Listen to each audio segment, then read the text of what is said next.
Broadcasting from deep within the heartland of free America, where liberty still shines bright. You're listening to On the Move with Mac Worley III.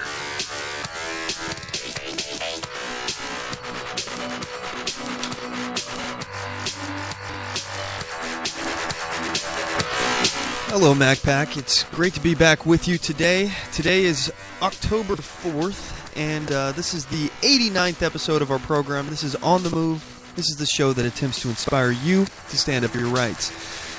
You know, we've been doing this show for a while now, and, you know, the further we progress into this, the less I care about politics, honestly. This show has turned more into a show about philosophy rather than politics. I sit up here and I talk to you guys about, you know, how I believe the world ought to be. How, you know, I have problems with concepts that we see every day in our life and we just accept, like coercion, using the force of government to make someone do something against their will. And I try to be intellectually consistent in my arguments regarding volunteerism. You know, how I believe the world should be. And granted, I'm not omnipotent. I'm not omnipresent. I don't know everything, admittedly. And the point of this show for me is to learn. I want to get better. I want to stay intellectually consistent. I want to be pressed on the issues. I want you to press me on the issues. I need your help to advance down this path of this intellectual journey that I'm on as well, and I hope that you guys are on. I look at this show as an intellectual journey that we're all on together. You know, we're all trying to figure this out and figure out, you know, some of the problems that we've had in the past with government. And I've been having this thought process throughout this week. It's really starting to boil down.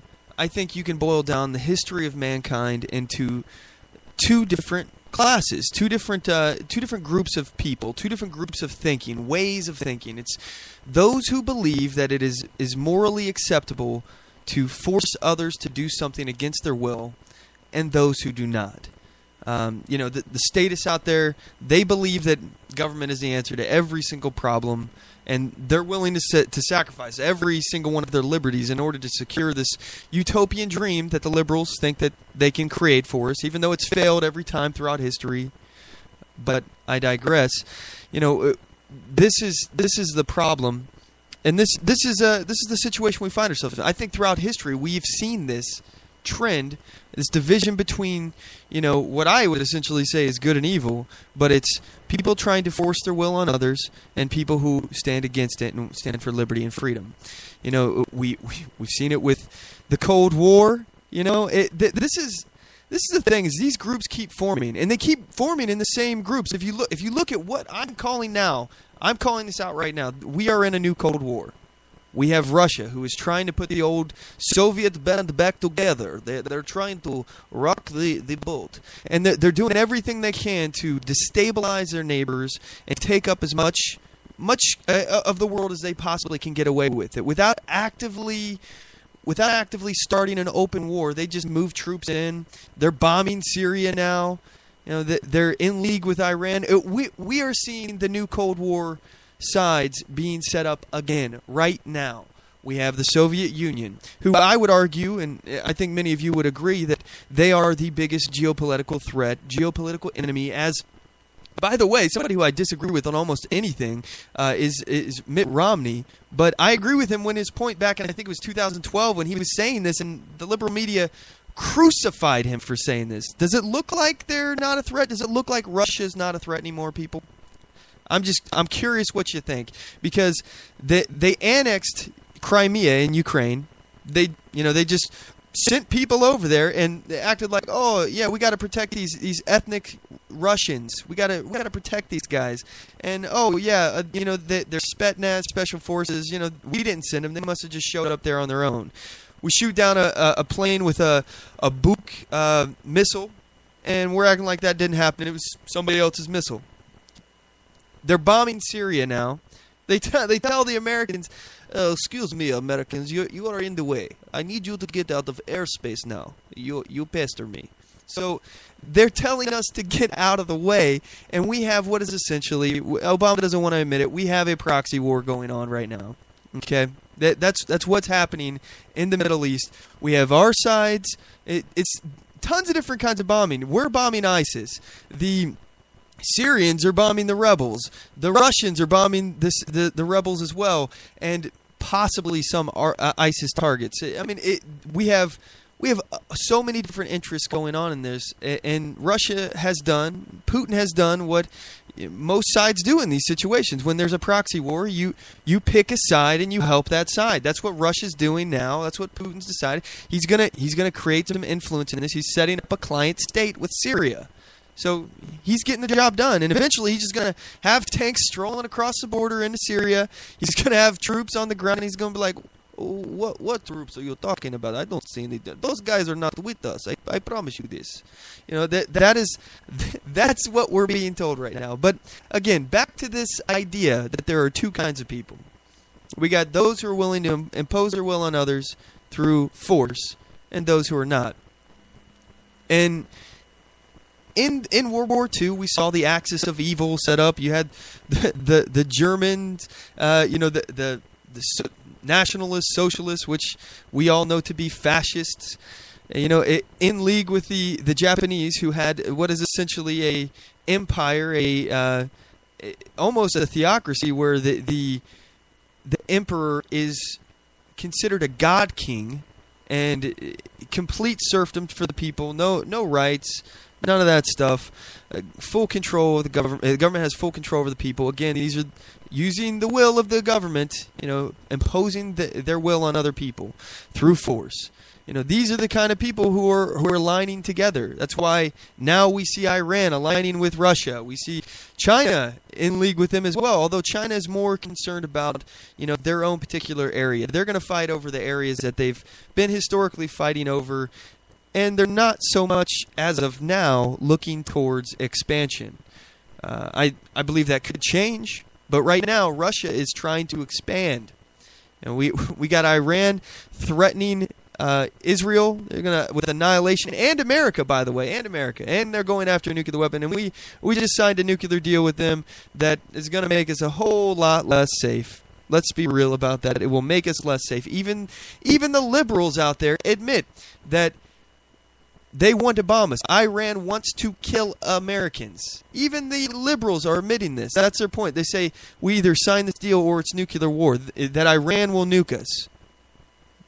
So we know that this deal will make it easier, and even Obama says in NPR that within about 10 or 15 years, we can't prevent Iran from getting a nuclear bomb, but within about 10 or 15 years, they're going to have the bomb. So nothing we can do about it. Hopefully they'll be different by then. Maybe we can just delay the inevitable. But again, this is the idea. We're making deals with the devil. All right, we're letting things go on that personally I don't think should happen. I equate the Iranian nuclear weapon situation to you being in a dark alley.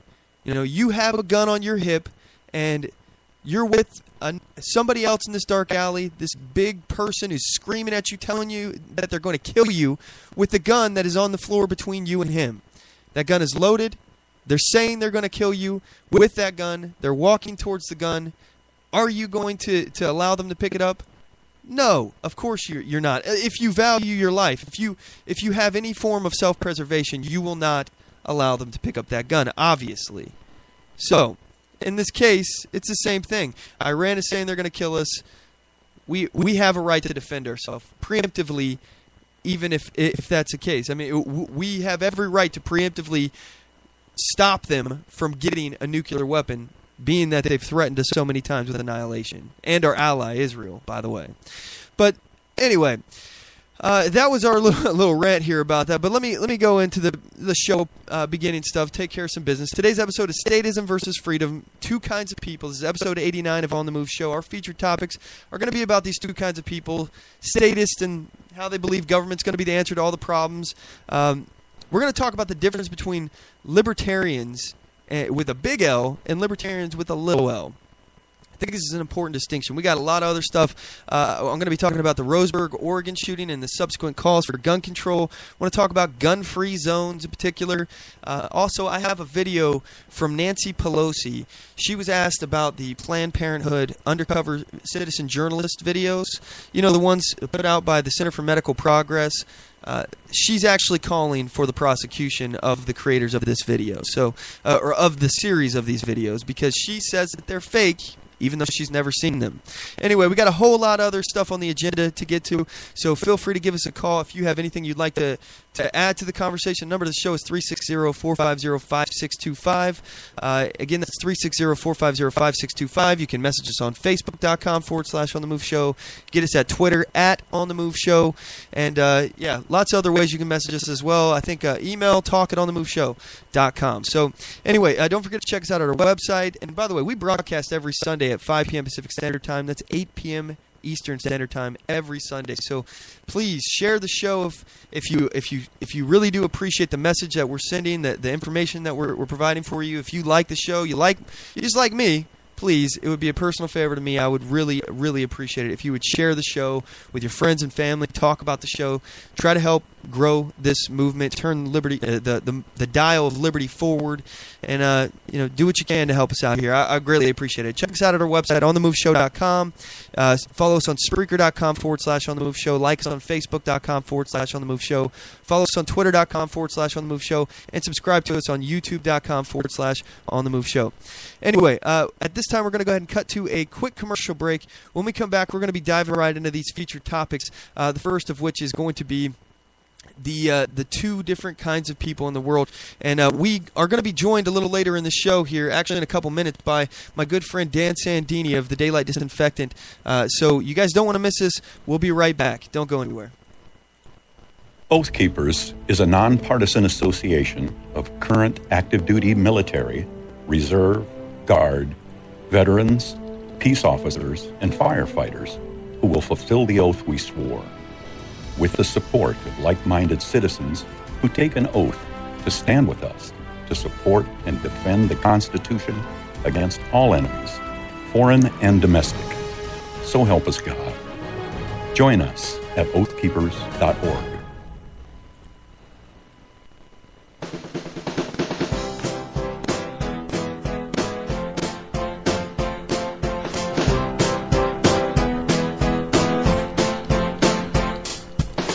Support On The Move.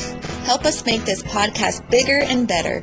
You can do this by going to our store and purchasing one of our hundreds of products. All designs are original and made for patriots like you. Just go to cafepress.com/OnTheMoveShow. We appreciate your support.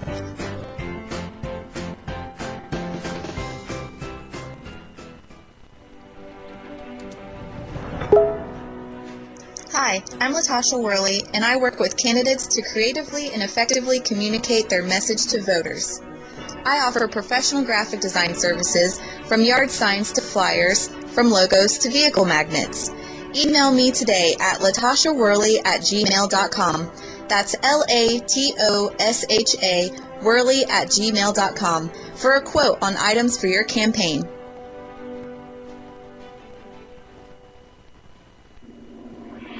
Broadcasting from deep within the heartland of free America, where liberty still shines bright. You're listening to On the Move with Mac Worley III.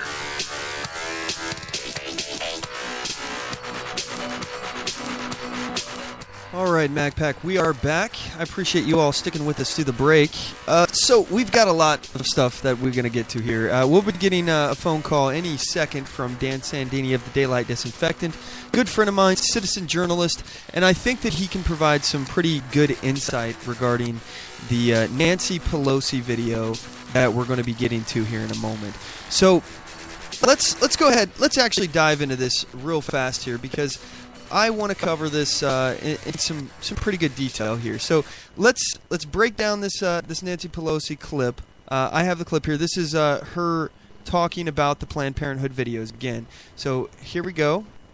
Let me actually see where we're going to start this. We're going to do 21 seconds into the interview. She's talking about how John Boehner has retired. So this just gives you a little bit of insight into her and the Democrats. So anyway, here we go. The disarray in the Republican Party. I've heard you speak glowingly of him. I've heard you express disappointment as well. Are you going to miss him?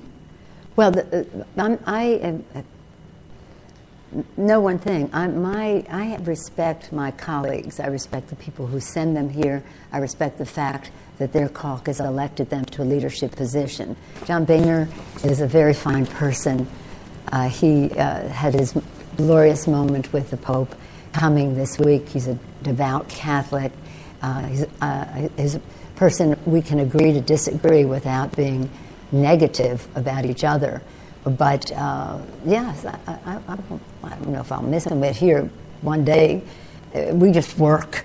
We barely have time for our close friends, people, and some of our close friends are across the aisle. But depends on what comes next. Right, you might miss him a lot more if it's a tougher Republican to deal with. Yeah. Ted Cruz. Okay, all right. Hold on a second. First of all, she was asked if she was missing him. That was a long answer. This is one thing that these guys do, is that they just talk nonsense. That they literally are just talking gibberish in an attempt to confuse you. All I hear in this situation is her saying that she does have some close friends and close relationships with people across the aisle, and I don't think that there's any issue with that. But she was asked a specific question. She didn't answer it. Will you miss John Boehner? Because it's arguable that he's been helpful to the Democrats. He's been working with the Democrats to essentially what they would call keep peace, but what the Republicans would say are essentially not fighting for your values. And actually, before we continue here, I want to actually mention something here specifically that I feel like it's important not to glaze over and forget about here. And that is the fact that there is division within the GOP. The GOP is not just one group of people that are all marching in step. The GOP is broken down into so many other categories. You've got the evangelicals, which are they tend to be conservative and Christian, but the evangelical side of it, the religious side of it, is the most important aspect of it. You have the Tea Party, which is supposed to be about small government. It has some divisions in there as well about how to maintain small government, how that actually works. You have the Libertarians that are inside the GOP who stand on principle with a lot of stuff with the GOP, but against on the other side as well. So like the war on drugs, Libertarians inside the GOP are against that. And then you have progressives, and that is the establishment. That's the establishment of the GOP. So when people talk about going against the progressives or the establishment, that's who they're talking about. These people who are not Republicans. All right, and this is a big difference too. All right, it's not enough to just say you're a Republican. It's not enough to say that you're a Democrat. That doesn't really say who you are in these demographics inside of this, where you stand. It just gives you, in my opinion, it just shows that you're not really paying much attention. Maybe I'm wrong, and if somebody out there identifies himself as a Republican or a Democrat, and typically from my personal experience, I've seen most of the people who say that they don't know what conservatives are, they don't know what libertarians are, they haven't really delved too far into the philosophy. So I digress. Anyway, this is just the point, is that the establishment was part of Boehner. Boehner was part of the establishment, and he's working with the Democrats to make it easier on them and basically capitulate with everything they want. And we're not gonna fight on this. We're not gonna fight on that. We're just gonna not shut down the government. We're gonna tell you that straight up. We have the power of the purse in Congress, but we're not gonna use it. We're just gonna give up at every turn, even though the American people in a landslide election elected us to fight and stand up for our principles. We're just gonna ignore that. And anyway, she goes on. Nancy Pelosi goes on in this interview about her possibly cutting a deal with Boehner. Said Friday that early reports are discouraging. If it's correct that Speaker Boehner cut a deal with you, to fund the Obama administration for the rest of its tenure, to fund Obamacare, to fund executive amnesty, to fund Planned Parenthood, to fund implementation of the Iran deal, and then to presumably land in a cushy K Street job after joining with the Democrats to implement all of President Obama's priorities. Have you cut any deal with Speaker Boehner? I wish that were true, except I don't know about the K Street cushy job, but I wish the rest of it were true, but no, of course not.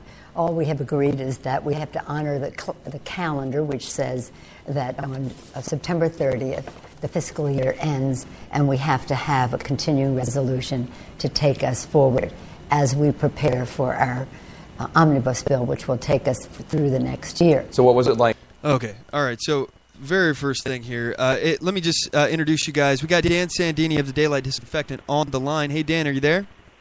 I am, Mac. How are you today? I'm doing very well. Thank you for joining us. And by the way, Dan, before we get started, where can people find your website, YouTube channel? People can go out to daylightdisinfectant.com, and there is my blog, and you will find all my videos framed up with small stories there.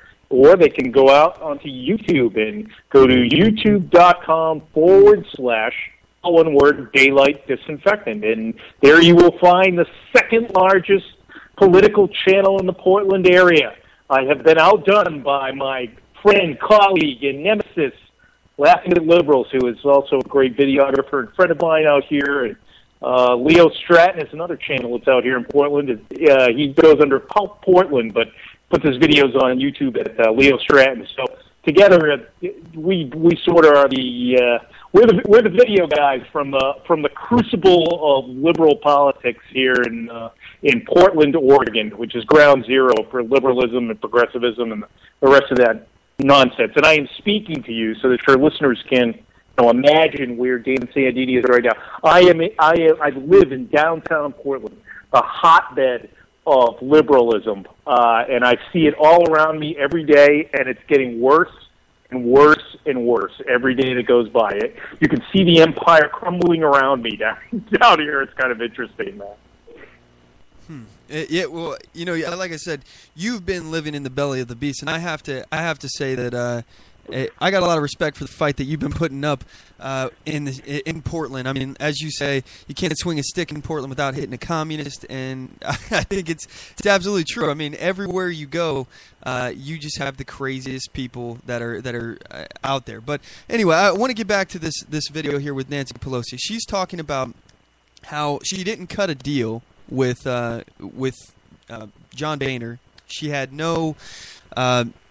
She had no deal to basically fund the rest of the government, although in the same breath she said that we basically said that we would pass the CR, which is continuing resolutions to fund the government. So basically, yes, we did cut a deal. She actually did cut a deal with John Boehner to where he would fund the government. They weren't going to shut down the government over Planned Parenthood or any of the other fiscal stuff that we have going on here. So this is an article here from Breitbart. It's talking about, let's see, Boehner resigned because he knew that and this is, let me just double check here who wrote this. Yeah, it doesn't have a name.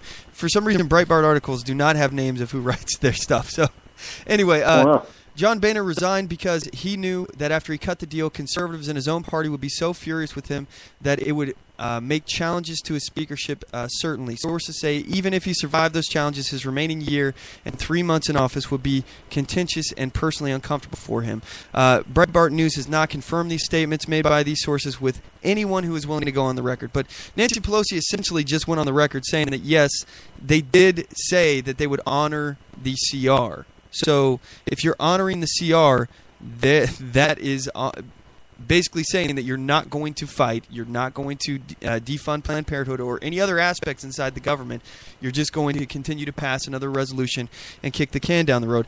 And the reason why I brought you on, Dan, is for this interview here, but it's that there's so much in this interview to cover that she doesn't even get into the attack on journalists until a few minutes into it. So let's go ahead and skip ahead a little bit. I want to talk and cover just a few more parts of this video before we get into that segment. You cool with that, Dan?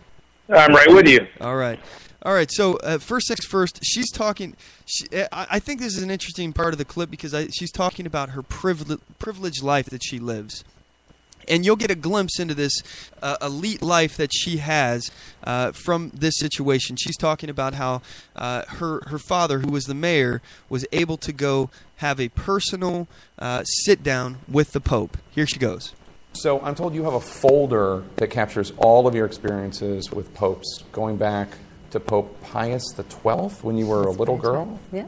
Well, when I was a girl in 8th grade, my family went to the Vatican. My father was mayor of Baltimore, and our family had a private audience with Pope Pius XII. It was pretty exciting. So let's talk about his message for a second. There was something in there for everyone to like and something for everyone to disagree with. He made his position clear on his opposition to abortion, but he chose to emphasize other things. Yes. Well, it was interesting when he talked about the sanctity of life. Well, we can all stand up and applaud that. But he spent a longer time talking about abolishing the death penalty, the opposite end of the issues that the bishops advocate for. How does somebody like you, who is a very strong progressive, but also somebody steeped in Catholic school, how do you reconcile the Pope's view and the Church's view of abortion to where you are politically, which is exactly on the opposite side? Okay, before she answers that, as I was saying, she had a personal sit-down with the Pope, but now she's about to go into how she reconciles her view religiously with her Catholic views, because she believes, as a progressive, she believes in the woman's right to choose to have an abortion. So, anyway, here she goes. For me, as a mother of 5, when I brought my baby home when my husband and I brought our baby home from the hospital, our 5th child, our oldest was turning 6 that week. It was a beautiful, wonderful thing for that. Okay, it was a beautiful and wonderful thing to bring her child home. For us. But it's not up to us to decide that it's a beautiful, wonderful thing for other people. The size and timing of their family is a personal decision, not a... Whoa, okay, all right. So, Dan, gotta ask you here. Isn't it universally beautiful and a wonderful thing for somebody to have a baby and bring them home from the hospital? And isn't that value not really subjective based on, or at least it shouldn't be subjective based upon the mother? You know, for my issue here with this situation is I think this is like one of the extremist abortionists advocating, where they're basically saying, you know, up to and including like 9 months of pregnancy, you can have an abortion. And I think this is a problem. She's talking specifically about bringing her baby home. What do you think, Dan? Well, you know, for many, many years, there have been many Catholics, and I am a Catholic, who are what you call cafeteria Catholics, Mac, who select and choose. So for those who are not of the Catholic faith, you have to sort of appreciate that it's a very strong religion, like Judaism, okay? And it used to be much more stronger, and those morals were much more sort of enforced, I guess, inside of the religion. But slowly through my lifetime, I've just watched it dwindle and dwindle and dwindle until the core, the fundamental principle of the sanctity of human life on a number of issues is being watered down to the extent where the Pope doesn't even need to mention them again, you know, or he'll barely mention them as an afterthought or under his breath, and then launch into some other issue, okay? Because the Catholic Church has, you know, come under such fire from so many different angles that he's got to do some sort of PR campaign on the church, and that does not begin by sticking his finger in the eye of liberal progressives in the United States. But how does someone like Nancy Pelosi reconcile her values and beliefs with the Constitution? It says that those children, even when they're in the womb, okay, even when the child is in the womb, are human beings with unalienable rights. Well, hold on one second, man, because I want to be fair here, and I want to where I stand on abortion is conflicted. I'm conflicted on when it comes to abortion, but the reason why I'm conflicted is because of this underlying definition of life. We haven't ever really been able to pin down without a shadow of a doubt when life begins. So this is all up for debate as far as I'm concerned. And I kind of tend to believe that we should err on the side of safety when it comes to that. If we erred on, we were able to say maybe if the baby can survive outside of the womb, then it should be considered a human and have all those rights. But the problem with that, though, is that as technology advances, that age will be less and less and less, because we'll be able to keep these babies alive longer, or sooner when they come out of the womb. So then we're basically just acknowledging that that's just an arbitrary number. But specifically relating to what you said, the Constitution doesn't define that. The Constitution doesn't define life. We're defining life ourselves. And this is where it comes in the problem, because we're just arbitrarily picking a time. Oh, this many weeks, this many months, and as we can see, the progressives in this Democrat Party believe that abortion is the sacred cow of all issues, and many of them believe that it's okay to abort a baby even in the third trimester, which is vastly out of step with America. America does not agree with that. 90% of Americans disagree with abortion in the third trimester. Well, I mean, then they're vastly out of sync with the values of the President of the United States, because when the President of the United States was a senator in Illinois, he actively avoided killing legislation that would prevent people from having abortions, or women from having abortions in the third trimester. I mean, so President Obama is on the record. I mean, there's no doubt, people can look it up, that he supports infanticide, okay, which is basically, homicide, okay? I don't even like to use the word infanticide, okay, because these are human beings, okay, that we are murdering by the millions. And you and I are paying for it. And I think that's the rub there, Mac. That's a big problem, yeah. Right?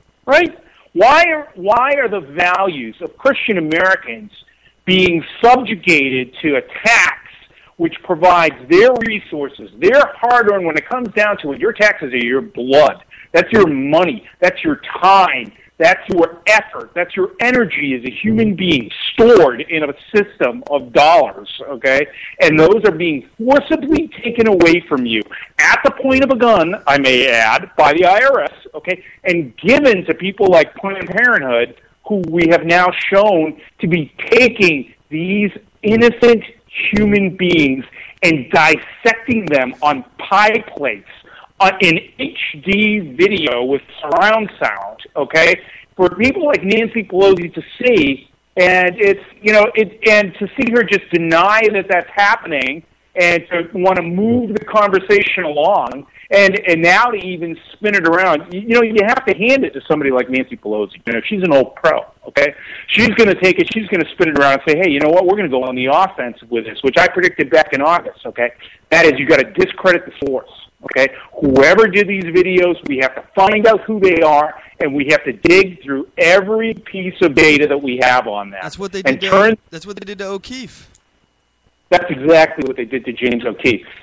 Any skeleton that he had in the closet was brought out for the world to see. But when it comes down to Gawker even pulling out videos of him doing musicals when he was in high school and ridiculing him, okay, in social media based upon his participation, I personally think James can sing and dance pretty well. But they thought that was a great way. They continue to malign him. And just for the record, people who James O'Keefe is a friend of mine, and so was Andrew Breitbart, and James was caught on. He pled guilty to a misdemeanor of false identifying when he went inside of a government building. That's what he did, and you will see in the media repeated over and over and over again that he was convicted of a felony, which is a complete lie. Okay, on a wiretap. What he did was when he went into a government building, he signed in under a different name. That's what he did. And if we're starting to talk about people and committing crimes when they go into government buildings and lie, which is basically what that is, we need to start arresting every politician. We can start with Nancy Pelosi, who every third word that comes out of her mouth is a lie while she's up there. It's the only way to keep her agenda going.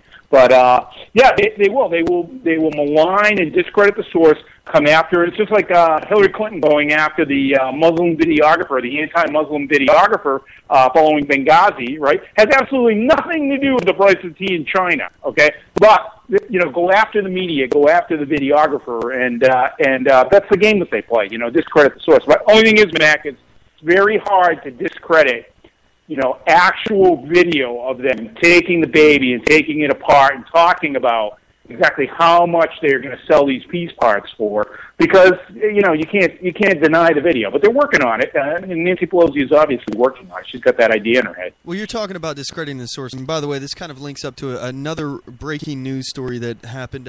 There's a member of Congress right now who is basically investigating the Secret Service for a lot of the scandals that have been happening. How the president, there was somebody that got really close to the president's living quarters with a knife. They hopped the fence and they got into the White House, and they were able to breach security like that. Then, additionally, you have the prostitution scandal that happened, where a bunch of these guys were Secret Service agents were getting prostitutes. And look, I don't care about the morality of that. I'm not judging the morality of that, but the security of that is a major issue when you're talking about people who are living, or who are their job is to protect the most important person in our country, essentially the President of the United States.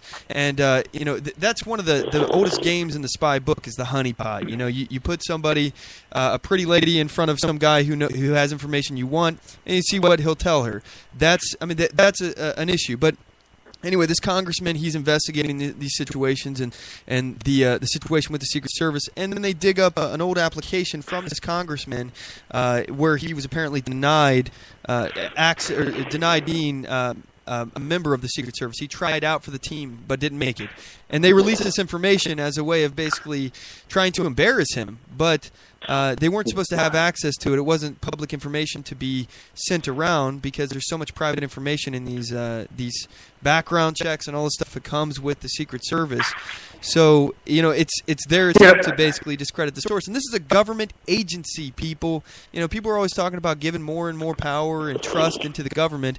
Well, and that they'll never do anything wrong, and that we should trust the NSA spying on every single human electronic communication. And they'll never use it never use it for evil or in a way that we didn't intend, even though the author of the Patriot Act says that this is not what he intended the bill to be in the first place. This is not how he intended it to work. And secondly, we've already caught NSA employees looking up their girlfriends and all sorts of other stuff, using things in a way that wasn't intended. Do we really believe that we couldn't see them using information from a government employee to coerce them into doing something in their favor? Of course we could. But anyway, let's move back on track here. We kind of got off the rails here, and that was my fault. I apologize. But let's talk more about this Nancy Pelosi interview. We're about to get into where she calls on an attack against journalists. Here we go. We got the rest of this clip. Political decision. And so this issue is not just about terminating a pregnancy. It's about family planning, and that is the fight in Congress. People don't know that. They think it's just about one thing. On the subject. Well, I thought this was about women's health, but I guess it's about family planning now. But anyway, let's hear her continue on, because she has a pretty funny thing that she does here in a second. Of Planned Parenthood and the attempts to defund Planned Parenthood. Have you seen the videos? Is there not anything on those videos that bothers you at all? Well, I don't stipulate that these videos are real. Okay, first of all, she doesn't stipulate that the videos are real. And the fact is, that the research that is being criticized, there is research that has been supported. Okay, so that was gibberish. That was a little bit of gibberish that she just did. Again, I look at this as all doublespeak, just to say words that don't mean anything and confuse you. So let's actually reread what she said so you can hear this great orator at work. She says, I don't stipulate that these videos are real, and the fact is that the fetal tissue research, she doesn't say fetal tissue, but that's what she's implying here, that the research that is being criticized is being supported. What is she talking about, Dan? I have no idea what she's talking about. She's off in Never Land someplace. Yeah. If you watch videos, and the thing, another attack that they're taking on these videos is that they take them one by one, which is really a great way to do it, okay? So they say, oh, that video doesn't show that. What you have to do is you have to look at the process in its entirety, okay, through all of the videos. And by the way, folks, we don't know. The more she talks, the better it is. And Nancy Pelosi has to be very careful about that, okay, because it's a tactic that is used by videographers like myself. You always hold something back. So I am sure, and I do not know this videographer personally, but I am sure that there are more videos there. So the more she says it doesn't show this, it's great because, of course, they've got more video to come, and they can always troll back through the archives to find the points that, that take her argument apart. So you never give. Let's actually take that argument apart now, because they have 300 hours worth of film that they have had from the footage from these interviews that they surreptitiously recorded through undercover citizen journalism. 300 hours. They've put out about 20 hours worth of footage in these 10 videos. The videos obviously aren't 20 hours long, so they've had to cram information in. And in doing so, they've released the raw footage that was associated with each video, so you can see the raw, unedited version. It's similar to when I was arrested. Dan, you remember my arrest situation. I was open carrying. I have a video that I cut down to the key points because I don't want you guys sitting there watching me standing at stoplights waiting for the light to change so I can cross the street. So I cut out all the boring stuff and I make basically a highlight reel of what happened. And then I had just a video that was a police interaction. And then I had the full unedited version of the video for you to check. This is what you have to do now. Even O'Keefe is doing that now. But oh yeah, you have to. Just to stop on that point just for a second. It's we have the listeners, the viewers' attention for the length of a pop song. That's what we have for most people, and that's a bell curve. Okay, so there's some people who can't take that. They can't take 3 minutes 43 seconds or whatever it is, and then there's other people who will go to 5 minutes. They'll go all the way out. If you've got real good stuff, you can get it out to 5 minutes. Beyond that, it trails off precipitously in terms of the number of people who are going to click off of your video. So really, and the problem is that if we produce videos that are habitually longer than that point, and that do not deliver on the goods that we promise, well, your listener and your followership just falls off. It falls off dramatically. So in any case, that's what news in the media has become. But O'Keefe is the one who began. Selectively edited video is the mantra of the left, right? I mean, that's the mantra of the left. But their problem with selectively edited video is that they are the most guilty of doing this. And if you look at it, I'm trying to remember in Trayvon Martin, I guess was it Trayvon in Florida? If I got the name correct, yeah, Trayvon Martin. Right? Yeah, I think so. It was NBC that produced the selectively edited audio of the shooter saying that he was black without having the 911 operator ask him if he was black. Okay, so and a vice president of NBC was fired over that. A vice president was fired over that editorial decision to do that. Okay, so we are not, the right are not the people that are doing selective editing. O'Keefe now, after Acorn, it was actually humorous during Acorn. It helped him make his name. Is they kept saying, "Oh, it doesn't show this." And when the second video came out, they said, "Oh, geez, maybe we should just hold off a little bit here." And they just kept. And Breitbart was really the master behind that, but kept releasing points that he can. You should have him on the show. He could tell you better about how they orchestrated that. But it's just let them perjure themselves over and over and over again. It'll be interesting to take apart what Nancy Pelosi says this video doesn't show and does show. And I am sure the people who put these Planned Parenthood videos together are just masterful. I'm sure they are poring over the highest profile commentary on their videos, and we'll go back through and we can easily identify segments which show exactly what these liberal politicians say it does not show, okay, and put that out there and make Nancy Pelosi, which, Mac, really, it's not that hard. Make her look into an idiot. Any kind of an unbiased person and listen to Nancy Pelosi. She's a loon. I mean, I think I can say that. She is. Oh, you there, Dan?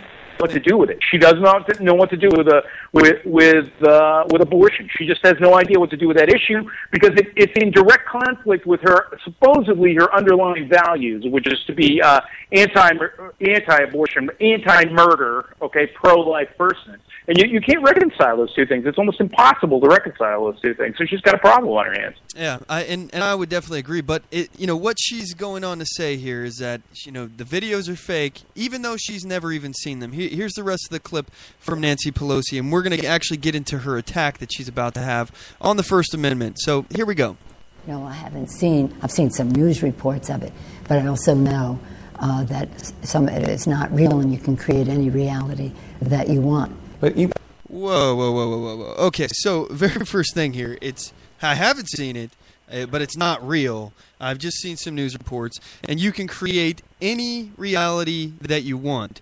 Well, according to what I'm seeing here, none of the experts that have analyzed this footage have said that there has been any doctoring of the video to change what people say. Now, there's been some streamlining, as anybody who does video would know, and Dan can testify to that you do take out gaps, you take out pauses, you take out dead space. If somebody went to the bathroom that you were surreptitiously recording, you're not gonna post all of that unless it's in the raw video. So, but according to this right here, I'm reading a report here. This is the analysis did not reveal widespread evidence of substantive video manipulation, but we did identify cuts, skips, missing tape, and changes in the camera angle. And this is because, according to the statement from the Center for Medical Progress, it's attributed these cuts to bathroom breaks and waiting periods between meetings, but said that their absence does not change the hours of dialogue with top-level Planned Parenthood executives eager to manipulate abortion procedures to get high-quality baby parts for financial, profitable sale. Now, it goes further to say that the analyst found no evidence that CMP, that Center for Medical Progress, inserted any dialogue not actually spoken by Planned Parenthood. These are important facts to note. And again, Nancy Pelosi is saying that she didn't see it. She says that they're fake. She knows that they're fake, even though she hasn't seen it, and that you can create any reality that you want. Well, how can somebody... this is just one thing I don't understand. How can anyone side with someone who's so devoid of the facts and reality? To me, it sounds like she's the one who's been altering her reality, if you know what I mean. Like, maybe. That's what it sounds like to me. She may very well be on some sort of prescription medication. I mean, if you really listen to her talk, and look at her and look at her eyes and stuff like that, she's. I don't want to make fun of the elderly or anything. I don't know how old Nancy Pelosi is, but I'm 53 and I have my senior moments as well. She seems to be one senior moment after the other. But she's following a mantra, which is if you repeat a lie often enough, it becomes a truth, and so you will lose the source on whether these are fake videos or not, okay? Because people begin repeating each other's lies off and on. And it becomes difficult to trace it back to its origins. But this is how it begins, with somebody like Nancy Pelosi saying that they're fake videos. Your point, though, you're absolutely right, because I want you to know I've done research. In order to find the information I just found about the experts saying that, I had to go on page 3 of Google in the searches, because there's so many other left-wing liberal news sites that are saying that the videos are fake, but yet they're not linking sources. They're not saying what group had done it, other than the groups that were paid to investigate it by Planned Parenthood. The group that I was talking about that did the investigation was it was a group that was paid for, by the way, it has ties to Democrats. But let me try to find the actual name of that so you guys have that information. Because as Dan's saying, repeated lies become truth. They flood the Google searches. How many people actually go to the third page to find the truth? They'll click on it. They will actually have rooms of people paid for to sit there and click on it. So, they'll Google bomb it. And so it becomes the reality. And it's a snowstorm. That is there's good and bad in the new media. And in the old days, Mac, we had 13. I don't know how old you are to remember this, but we had 13 channels of VHF, and then we had UHF. Back in Boston, we had Channel 56 and Channel 38 and Channel 27, and it was great when they came out. But but you had authoritative sources, and they could control the reality better. Also, ABC, NBC, CBS controlled the reality of our lives, and so this whole idea of them creating a new reality, the new reality that Nancy Pelosi is talking about, is called truth. #truth. Okay, and that's the thing. They can't erase the videos. Okay, they can't. So you've got to say things like the videos are fake. But it's fairly easy for someone to go and look at a video and see how many clips you put in there, and whether they're in convenient locations or non-convenient locations. And if you don't release your raw video and you have left stuff out which detracts from your point, it detracts from you as a news source. I mean, it's easy to sort of malign the source, and to an extent that should happen. Okay, if someone selectively edits a video and takes something out that should have been left in, and make someone change. But if you're changing happy to glad, who cares? Okay, I guess that's the thing. And something else that came up in that discussion, Matt, is these people said you said bathroom breaks. If you don't turn your recorder off when you go to the bathroom, okay, you are breaking a law here in the state of Oregon. I know you are, okay, because for video, you are in, whether you catch something or not, okay, you're in what's considered to be a private area. And so if you happen to leave your wire on when you go inside of a bathroom or something like that accidentally, you've broken a law. So what these people are saying is that they should be breaking laws in order to maintain the integrity of the video, I guess, okay? Because it shouldn't have been broken there, but the guy had to go to the bathroom, So, you must break the video at certain points. There are private conversations and things which can't be recorded. And people need to respect that of the videographer. He can't record everything. You just can't do it. You'll break laws if you do it. Yeah, and it's on top of that, on top of the legalistic side of it, there's a recent study that says that the average person has less of an attention span than a goldfish. So how do you expect people to sit there and wait for 20 minutes between a meeting, dead air, people are just sitting there waiting? It's boring stuff. Now, if you want to go through and look at the raw video, that's fine. However, there are going to be some times when the camera's off. I mean, you have a limited amount of data to record, period. So, it's a little bit ridiculous that they want every single. You can't have one single edit in here to where a camera angle changed and we didn't see anything. Well, it's entirely possible that the camera's not rolling during that time period. So, anyway, I mean, that's my thought process on it. But anyway, regardless, this analysis was covered. It covered the first 4 videos and transcriptions from the Center of Medical Progress. 8 videos have been released as of this article's time. Now, I believe it's 10 or 11 now. And was performed by Fusion GPS, a Washington, D.C.-based research firm with ties to Democratic campaigns. So, again, this is not a Center for Medical Progress friendly research firm. I mean, it's not like these are their own guys. This was hired with. It's a firm that has ties to Democratic campaigns. So, I mean, obviously, this is like the sacred cow of all Democratic things. They do not want and are not allowed to touch anything abortion-related, because to remove government funding of it removes a little bit of the legitimacy of it. But let's talk specifically about Nancy Pelosi just claiming that these are fake. In my opinion, she first of all, she may not know. She may just be saying talking points, playing the old thing, deny, discredit the source, all of that stuff. Their lies become truth, and they know that no one is going to look into it, or at least very few people. And those very few people, they can just ignore. And Dan said you can't erase the videos. Well, they've been trying to erase the video. I mean, they're doing everything they can to restrict these people from being able to release these videos. Court orders a pro-life group to stop releasing videos that make Planned Parenthood look bad. This is an article on townhall.com by Katie Pavlich, and this is dated July 30th, 2015. So this is a while. But they had a temporary restraining order that had been placed on them to prevent them from releasing videos of this California company that provides fetal tissues to researchers. This is a judge telling somebody that they cannot say something, they cannot release something. This is freedom of expression, freedom of speech, freedom of journalism, and a judge is actually restricting these rights by doing this. And they're pulling out all the stops. They're trying to do every dirty trick in the book. But she goes on, and now this is where it gets serious. Nancy Pelosi starts calling for the prosecution of journalists. Here she goes. Okay, so even if you don't accept the videos on their face, and I think they should be investigated as to how they obtain those and doctor those, and then have them be accepted as something that was an indictment against Planned Parenthood, because that's not true. Are you at all? Okay, so an indictment against Planned Parenthood. Is this is the almighty deity, the sacred cow? We can never speak ill about a Planned Parenthood or abortion. It's like drawing Muhammad. You'll get sacrificed on an altar.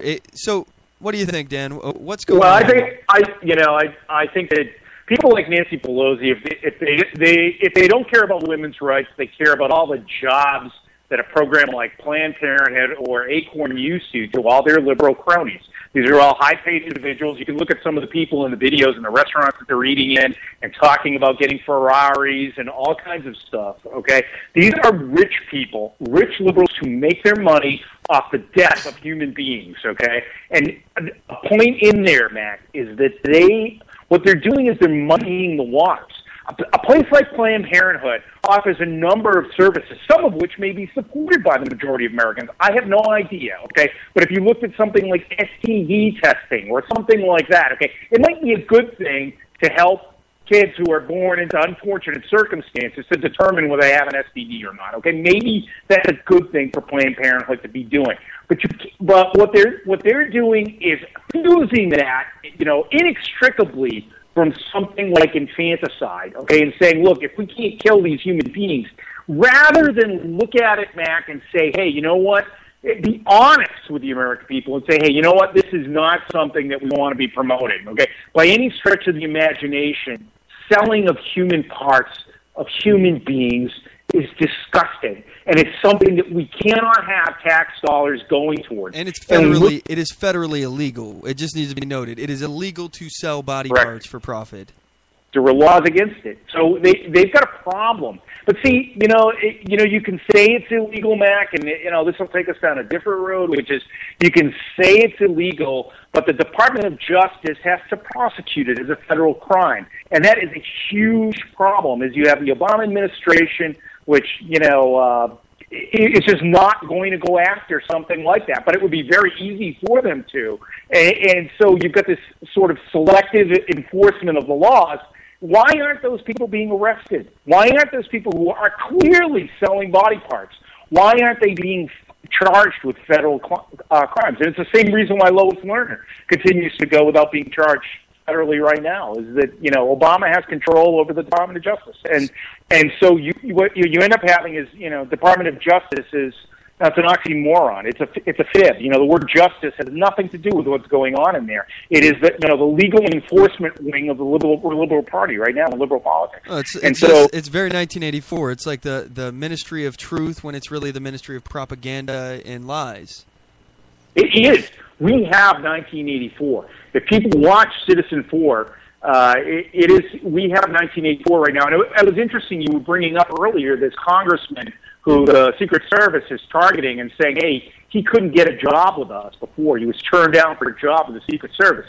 To me, one thing he didn't say, Mac, is that that's a warning shot for that guy. There's no way that's the ugliest skeleton in that guy's closet. And they want to put a chill through him like they did through General Petraeus. And for all I know, you have a lot of active military people who listen to your podcast.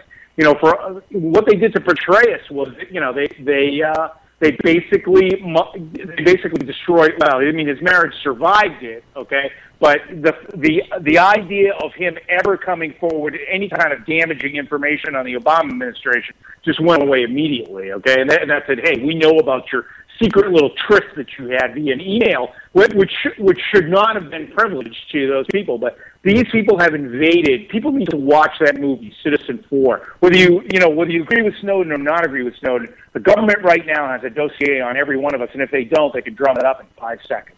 Okay? So Dan, I want to kind of pivot back to this video in particular here, because we're running out of time, and I just want to get your opinion on Nancy Pelosi's attack on citizen journalists. What do you think is going to happen with this situation? Do you what do you think in general about it, about her going after and attacking the citizen journalists who exposed this? Which, by the way, they're exposing what's going on in a private company who is receiving federal funding. Well, honestly, we're playing in a chess game where I don't know what different parties know, okay, on two sides of the table. And also the rules are changing in the middle of the game. So if you look at something like the O'Keefe videos, Andrew Breitbart made up a new set of rules by holding stuff back. To my knowledge, that's something that if he didn't make it up, he was masterful at it, and with Acorn, they put them out of business doing that, okay? Now the left has had a sort of a chance to react to that, and they're being careful and knowing not to go down that road of lying about these videos only to have themselves perjured later by further videos to come out. So I don't know the amount of video that CMP has. I have no idea what they're holding in their back pocket, which could be. It seems like every video that comes out, I think you said, Mac, they had 12 now. Every video becomes more and more damning. So who knows what's in the future videos? You know, it's like they keep raising the bar. And so you don't know whether the liberals are going to be able to, tire the American public on this issue, or whether they're going to be able to keep it alive, whether CMP is going to be able to keep it alive. How long of a race has CMP prepared themselves for? How long is the marathon? You're in a marathon where you don't know how long the marathon is, okay? And you don't know how long you're going to have to run the race. And what other tricks do they have of producing the video and showing the video in a light that's going to make it an issue for the American public? We don't know the answers to those questions. I would say right now, for this to have survived as an issue as long as it has right now, when did we start this process? Was it August or July? Where are we? October? We're going on Halloween. Are we going to make it to Thanksgiving? Are we going to make it to Christmas? Part of their victory is continuing to have this, to continue to be able to put these videos out and continue to have this issue on the front burner for people like Nancy Pelosi. That's a win right there. Just the fact that she had to react to it, and she reacted in a way which makes no sense whatsoever. I mean, we can take it apart in 2 seconds. Who knows what we could do with a little bit of money, right? So just the fact that she's continued reacting, I would say the score is heavily favored in front of the citizen journalists. Will they be able to malign the citizen journalists? One of the moves that they have not done yet is have the Department of Justice, have the Secret Service, have your friends at the NSA, and Nancy Pelosi as friends in all those places, dive into the personal backgrounds of the videographers. That will be a move that they will do. Those people will be personally maligned, and God help them if they ever went to Planned Parenthood. God help them if they ever walked through the door with a girlfriend. They are going to be maligned in front of the world for whatever their dirty laundry is. That will be one of the moves that they will do. They'll go to that extent. They'll do the Petraeus strategy, Mac. That's what will come out of that in the end. Is they will find the personal skeletons in the closets that will embarrass those people, and hopefully, I have a lot of respect for the people at Center for Medical Progress, because I don't know if they knew it, but the minute they put in the woman, I can't remember her name, but she's a hero. The woman who wore the mic and went in and is willing to talk and put her name out there. I'm glad she put it out there to begin with, but that's a very brave thing for her to do, because they are going to malign her in the press. They are going to personally attack her in every way possible. I'm sure they already have. If I Google it up, I'm sure they already have. But they will go further than that. They will go into the personal backgrounds of the people who produce the videos. How is it going to come out? I don't know. Acorn, we won. There have been other things along the line where we're lost, and they've been able to run the clock out. So, Dan, tell our listeners why, as a citizen journalist, I would imagine that you can advocate this point pretty clearly. Why is it so important for citizen journalists to, number one, be taken seriously and be afforded the same protections as the mainstream media? Why do we need citizen journalists? Oh yeah, well, the whole idea of citizen journalists is, it's kind of unfortunate that Breitbart, used that term, because every American is born a journalist. I don't care. Okay, we all have that First Amendment right given to us to fire up a printing press in our house. And Thomas Paine was being protected there, which was that the British controlled the media. Thomas Paine started publishing pamphlets and posting stuff on trees that said, hey, you know what, this is not the truth. We are being taxed without our representation, and that really got under the skin of people. So that was enshrined inside of our Constitution. And for me personally, I have been attacked and been told at public events, and you can see those videos out on dailydisinfectant.com, of me going to publicly funded events. If you want to know something's chilling, okay, just sitting there with a camera out in the open, no hidden camera, folks, okay, open camera, open microphone, front row in a public school with a speaker that's being paid, okay, and they're being paid for a talk. And I think the talk is Whitelandia, where you can see Rolando Poe, who's the head of diversity for the Portland Public Schools, come up and tell.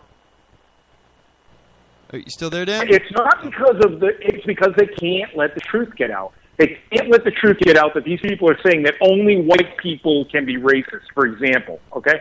And so it's incredibly important, Mac. It's incredibly important that all of us are treated as journalists, that all of our First Amendment rights are respected. You may not agree with what I have to say, but the problem is that tomorrow it will be you, okay? You will be in the end of that. So you will produce an organization that shuts down the press, okay? They will shut down the Center for Medical Progress, and I guarantee you that, you know, half of the people out there that are cheering that down, it's like, yeah, shut those people down, take the videos down, and slap them with a court injunction that there's going to be a number of people who are cheering that process on. You are going to be the people that they are going to go after with the next round because they don't like what you have to say. And you are not with the in crowd in politics and who's going on right now. And so, you know, pity the poor person who says shut down by the Center for Medical Progress and take the videos down and don't allow people to see them. You may disagree with it, but, man, you don't want to have those videos taken down because the next time it's you, okay? It's Stalin who comes into power next. And the first thing they do is go around and kill all those people that rooted against the government, you know, that rooted against you when you came into power. So it's incredibly important that those rights are protected by people. Absolutely. Yeah, I definitely could not agree more. You know, it's been said so many times, but it is extremely true. You know, speech that's not controversial, it doesn't need to be protected because no one's trying to take it out. No one's trying to silence that. It's the kind of speech that we find abhorrent. It's the kind of speech that disgusts us that needs to be protected the most because those viewpoints, number one, need to be expressed so people can see that, number one, they exist and you can see both sides of a debate. But secondly, because if we don't even allow a conversation to be had, how can the opposition to that? If, for example, let's talk about racism. You know, if we silence all racist speech, then we can't even have speech that is not racism, that's anti-racist, because there is no racist speech to be had. So we can't even have that conversation. We can't even participate in that dialogue and have people intellectually find themselves on one side of the debate or another and actually hear what it is. But you know, it's just, that's the point, is that even the worst, most awful, horrible speech needs protected, and the answer to bad speech that we don't like, speech that disgusts us, is more speech, not less speech, not censorship. It's more speech, more debate, and letting people actually hear both sides and then flock to whatever side that they agree with. That's the whole point of free speech and free expression and the freedom of the press, to get that information out, to get those conversations, those debates, that dialogue out to the people so they can understand it. And when you put all your faith and your trust in corporations to be the media, your narrative that goes out, the information that people can actually get, because again, it's a window into the world. Media, you're pointing people at things that they should pay attention to. So if we're silencing and restricting media, and we're expecting a company to provide us with media, expect that information that you're getting, that window, that narrative into the world, is going to be skewed in whatever way that they want it. And I think it's so important that we have the right and the freedom of the press respected here in America, and that we protect that right. And honestly, I think Nancy Pelosi is disgusting for this, calling for the attack of citizen journalism, calling for the prosecution and jailing of citizen journalists who undercover reported what Planned Parenthood was doing. They were violating a federal freaking law, and this is a company, yes, number one, a private company. So why are they receiving federal funding? Number two, they're receiving federal funding, so we have every right to see what the hell they're doing behind the curtain. And now number three, Nancy Pelosi is trying to kill anyone that actually took a look behind the curtain. You know, discredit the source and then throw them in jail. It's despicable. For Nancy Pelosi, what one of their moves should be, I often say to myself, Mac, what would Breitbart do? And someone should do, I don't have money to do it, but someone should do what Breitbart did.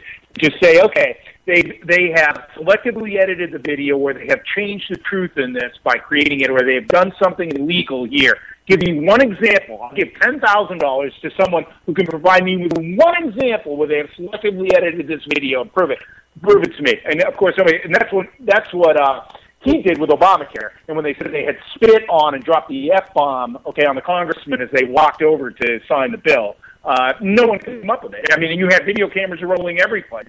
So, there is this whole approach of offering a reward for somebody who can prove it. But no one has been able to prove it. And so, there's a number of strategies like that could be taken by these people. And something else that you said there, Mac, that I think really bears, the First Amendment really, freedom of speech, freedom of expression, freedom of the press relies on the Fifth Amendment. And, this never occurred to me, 10 years ago before I started looking into this stuff, 5 years ago, definitely never occurred to me. But the Fifth Amendment is so important to people, and it's just being trashed by this Patriot Act. I mean, you have people's personal information that is being used to malign them and discredit them as a source in the hands of the most powerful entity on earth. And you have to trust that their goodwill is not going to misuse this database of information they are collecting on every one of us every day through AT&T, Verizon, T-Mobile, all of these companies, Google, Yahoo, all of these companies that are providing all of what you believe are personal information to the government right now. People have to really wake up. I thought I would be remiss not to say I was wrong about something. And while I would never do what Snowden did, I don't have a set of brass ones like he did. He's gone from zero to hero in my book after watching the video, because these people, you swear an oath. Okay, when you get a security clearance, you say, I swear an oath to support the Constitution of the United States and all against all enemies, foreign and domestic. And then you learn that the people you swore to and sat down with and swore to are undermining it systematically on a daily basis. What do? I mean, who are the people who are supporting the country? Is it the people who are actually undermining the Constitution and you blow the whistle on them?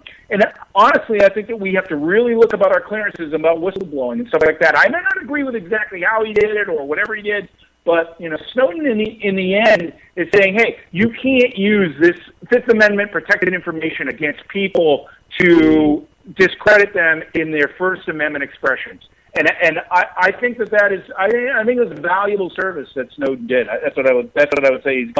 I've gone 360 degrees on that. So the Fifth is all these amendments are, we artificially package human rights and natural rights into these, things called amendments, but these are all human rights and natural rights, and that is, your freedom of unlawful search, before there's probable cause, and the fact that these people don't have to go in front of a judge to rifle through your background anymore that's got to stop, Mac. We have to stop that if you want to still have a First Amendment inside this country. Absolutely, yeah. I completely agree, and it's.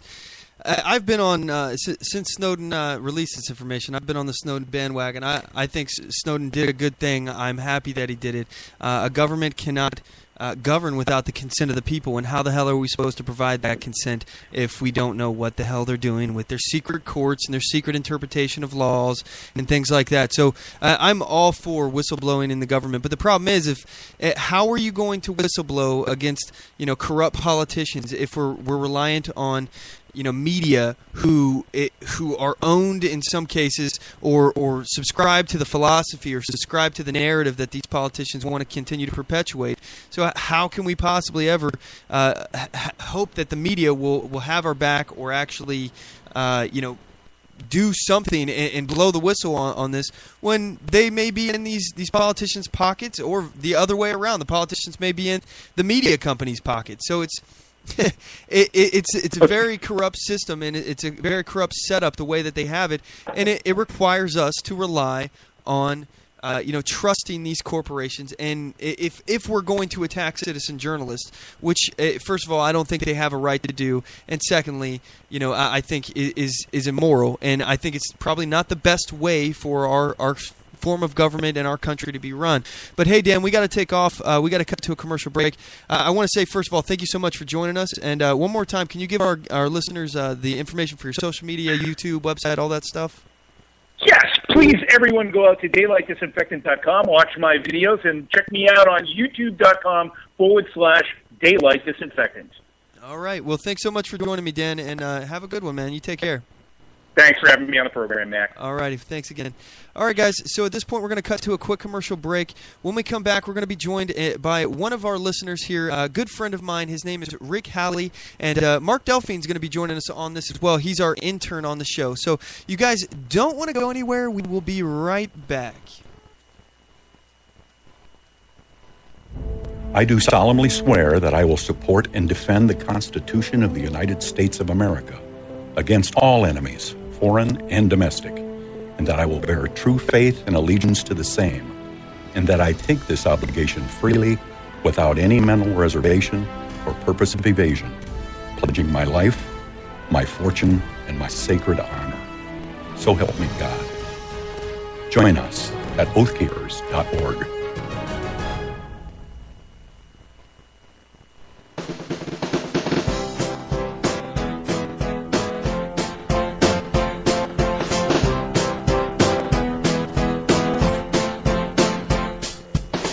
Support On The Move. Help us make this podcast bigger and better. You can do this by going to our store and purchasing one of our hundreds of products. All designs are original and made for patriots like you. Just go to cafepress.com/OnTheMoveShow. We appreciate your support.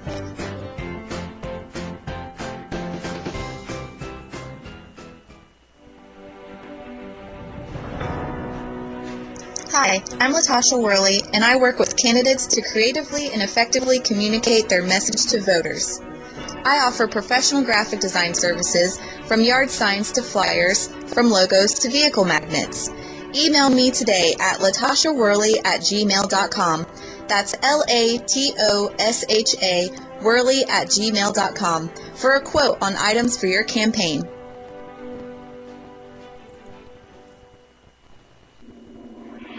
Broadcasting from deep within the heartland of free America, where liberty still shines bright. You're listening to On the Move with Mac Worley III.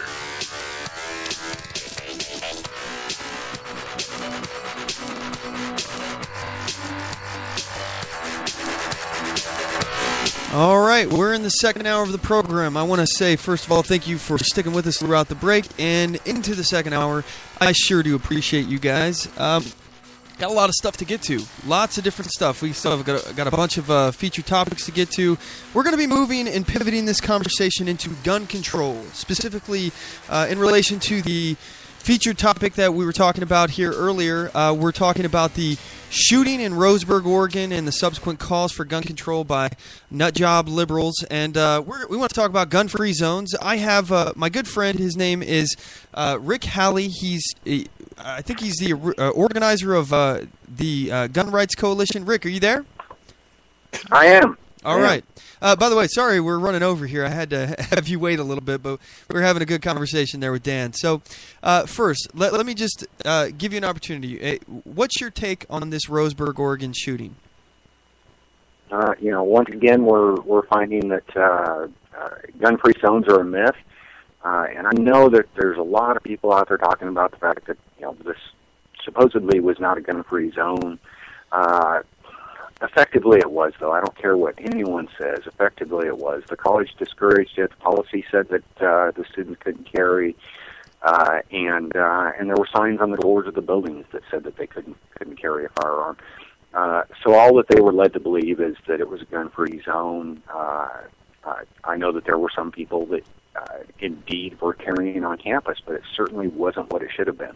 Yes, yes, sir. And we're actually going to get into the minutia, the fine details of this this being a gun-free zone, because we're being told that no, not a gun-free zone. It's completely legal in Oregon, and therefore they could have concealed carried if they wanted to. We're going to get into that because it's not entirely the truth. So I want you to talk specifically, emphasize on this point that you just made here. Gun-free zones are a myth. What does that mean? Well, I mean, they are a myth. I mean, we find it, we see it on a regular basis. We saw it with Newtown. We saw it with Chattanooga, with the reserve centers, which, that's another kind of a pet peeve for me because, we're going into 12 weeks here. And the recruiters are still expected simply to hide behind partitions. They still are not allowed the tools of self-defense. The fact is that there is no such a thing as a gun-free zone. The only people that pay attention to those signs are going to be law-abiding people. The rest of the people, or the criminals, I should say, don't pay attention to those laws. So what we do is we end up facing a situation where it's called a gun-free zone. People think that it's a gun-free zone, and the criminals know better. They know that they can take a firearm in there and do their will. In the case of these mass killings, these people are they know that they've got a place where they can go kill several people before they get stopped. Really, criminals in general are cowards. They're going to go where they can find the weak. Putting these gun-free zone signs up, they just tell people that here's a weak spot. Here's people that are not going to be able to defend us or defend themselves. Absolutely. Yeah, I couldn't agree more. When you put up signs, you make laws, you pass all these little things to make it more difficult for law-abiding citizens to arm themselves. All you're doing is creating more and more soft targets for these criminals. And as you eloquently put it, these guys aren't out there looking for a good fight. If they were, they would be attacking police stations. They'd be going after our military installations. They'd be actually trying to get into a firefight with people who are already armed. They're not looking for that. They're looking for a victim, and that's what it boils down to. They're going to pick the easiest target, the people that they think they can hurt, kill, or take advantage of in some way, with the least amount of resistance possible. That's what it boils down to. These guys are cowards. They're not looking for a hard fight, and they don't care about a sign that says they're not allowed to have a gun in this building. Most of these guys aren't allowed to have guns anyway because they're convicted violent felons. Or if we're talking about mass shooters, we're talking about many of these people are unstable mentally.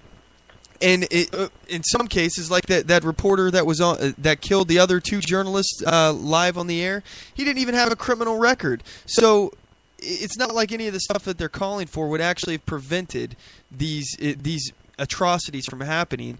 But we're just supposed to give up all of our rights, sacrifice all this stuff to accomplish what these liberals admit will do nothing. What do you think about that, Rick? Well, it's not just not doing nothing. It's actually creating situations that endanger people. And I hear people. The famous one for the gun control people is of course more guns are not going to solve the situation. They're just going to create a problem where it's going to become a big shootout and this type of stuff. I carry a firearm every single day. I don't expect to ever have to use that firearm, but I have it with me. I have it with me not because I want to use it, or like I said, expect to use it. On the contrary, it's just the opposite. I don't want to ever have to use it. I want a criminal to see my firearm, just like if it was a policeman carrying a firearm, and to turn around and go the other way. And if they learn that people are not going to be victims, and that their chances of being successful at their chosen career are very low, then perhaps they will choose a safer career.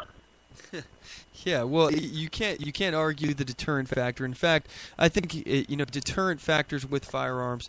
There's no way for us to actually quantify how many crimes have been prevented just from somebody open carrying or having a firearm on their person that's openly displayed.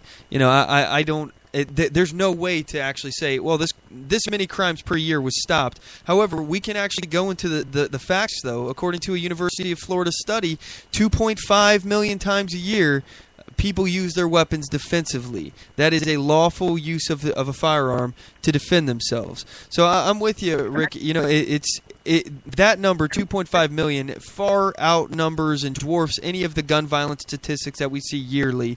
It doesn't come anywhere close. Gun deaths, gun violence, all those statistics that they'll give you, it doesn't come anywhere near 2.5 million times a year. And if we're talking about lives saved, I'm going to go with the 2.5 million lives saved because somebody used their gun defensively more than, let's say, I don't even know what they're showing now, like 100,000 a year or something like that. But again, all the statistics, which we're going to get into, we're going to break these down actually, guys. And it's going to become quite clear that they're playing a numbers game, similar to like what they did on the border with Obama saying, oh, look, we've deported so many more people than previous administrations, where all they did is they changed the definition of a deportation.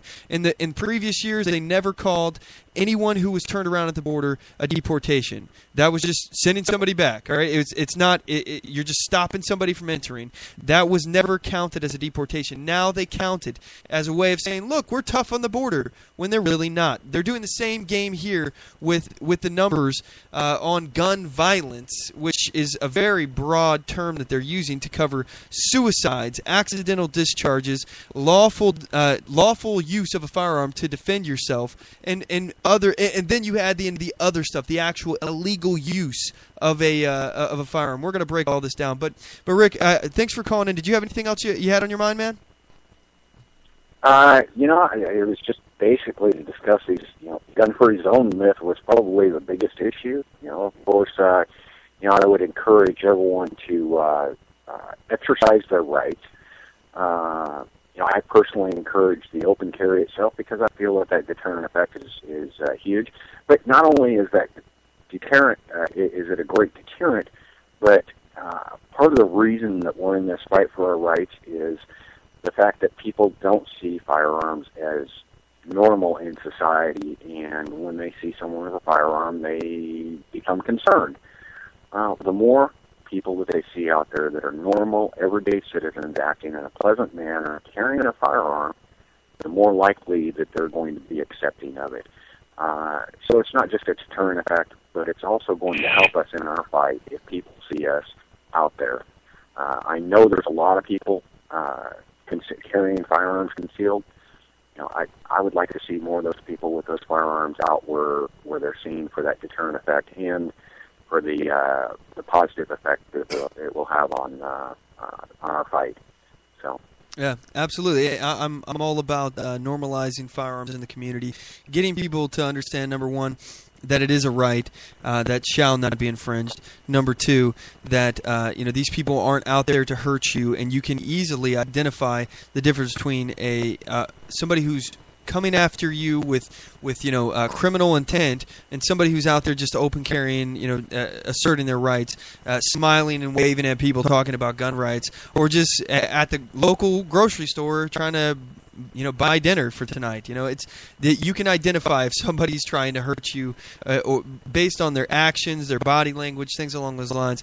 And from my knowledge, I've looked. I've never found a single case where somebody was open carrying a firearm for 30, 45 minutes walking around a neighborhood or something and then conducted a mass shooting. I don't believe that's ever happened throughout the history of time. However, we're told that we need to fear open carriers because, for example, by the way, since I got you on the phone, Rick, I would love you to comment on this link that I have here. I have my open carry video from where I got arrested. Somebody actually commented on my video, and they said they said this comment. Give me 1 second here. All right, sorry, that was a video loading here. All right, they said a guy just open carried a gun, but sadly police police not stopped him. Chris Harper Mercer, who killed 10 people and hurt another 7 in Oregon. I hope the family of those people find peace. He's referring to this guy as an open carrier. What do you have to say about that, Rick? That's just because he happened to carry a firearm from his car to the classroom, that doesn't make him an open carrier. That just makes him a criminal. When his intention, his intention was to hurt people. His intention was not to be a deterrent effect. His intention was not to be out there exercising his rights. His intention was to harm people, and that isn't the open carry community. It isn't the gun community. We're talking these people that wish to harm others are a fraction of a percent of gun owners, a small fraction of a percent of gun owners. It's just like police. I hear people talk about, I know in your position you have a lot of reason to be upset with the police. However, I'm speaking in general terms. That isn't the majority of police. However, police get painted with this broad brush that they're all bad. We experience the same thing as gun owners. As a gun owner, we get painted with a broad brush as if we're a bad person because of this small fraction of people. I'm sorry, but I'm not going to feel responsible for that small fraction of a percentage, and I'm not going to feel guilty about it. Especially when we take steps to actively separate ourselves from those people. Yeah, I know you are responsible with that, Rick, and you have an organization yourself. If you see somebody in your group, the Gun Rights Coalition, which, by the way, for those of you out there, if you want to join the group, it's facebook.com/groups/Gun Rights Coalition, or you can just search Gun Rights Coalition on Facebook and you can find it that way. It's a public group. But, Rick, if somebody in your group is advocating killing police or advocating mass shootings, something along those lines, what's your response? Well, it's going to depend on the extent of what that they're advocating. If they're just talking about it in general terms, then they're going to be removed from the group because they don't. That's not what our group is about, and they don't belong there. Now, if they're making a direct threat, which to date we've never had anyone that made a threat that was so direct that we had to do so. But in the event that it was a direct threat. We may have to take it a step further than just removing them from the group and actually report it. Now, believe it or not, I already know for a fact that we have law enforcement that are active members of the group, supporting the group, and that keep an eye on it as well. So if we have a problem with that, they're going to see that and address it as well. And that's the point, though, is that we're taking steps to police ourselves and separate ourselves from these crazies. Even though the situation hasn't happened, we definitely would. And I've taken steps personally in our group on the Move Show on Facebook. It's facebook.com/groups/OnTheMoveShow. We had people saying racial slurs and stuff, and I've kicked people out of the group because I have a right to choose who I associate with, and I choose not to associate with those people. In addition to that, they also violated Facebook's terms of services. So, by using that kind of language. What was that? Our rules in the group are really pretty simple. Posts have to be related to the right to keep and bear arms, and they have to remain respectful. The racist comments, the violent comments, the attacks, threats and stuff like those aren't respectful, and they don't go with group purpose. So how can you be held? How can you or I or anyone in the gun right community who's taking these steps has this kind of mentality? How could we be lumped in the same category as these open carriers? I completely agree with you. My response to this guy is that I usually don't respond to trolls, but in his case I made an exception. This person was not a law-abiding open carrier. He was a psychopath. If you cannot understand the difference, you should probably stick to commenting on Dancing with the Stars. Murder is illegal in all 50 states. We don't need more laws. We need to stop making it harder for people to protect themselves.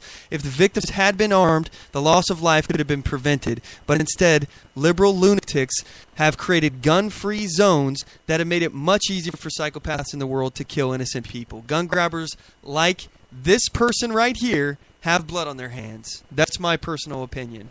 But Rick, go ahead. I'm sorry. I agree 100%. These people have blood on their hands. Every one of these legislators that have ever supported these restrictions on obtaining firearms and whatnot, they have blood on their hands. Every one of them that supported these gun-free zones have blood on their hands because they're discouraging people from being able to be responsible for themselves, giving them the impression that someone else is going to be responsible for them. We already know that the Supreme Court of the United States has already stated that the only person responsible for your own protection is you. The police are not responsible for it. The police, they carry a firearm for their own protection. They don't carry it for yours.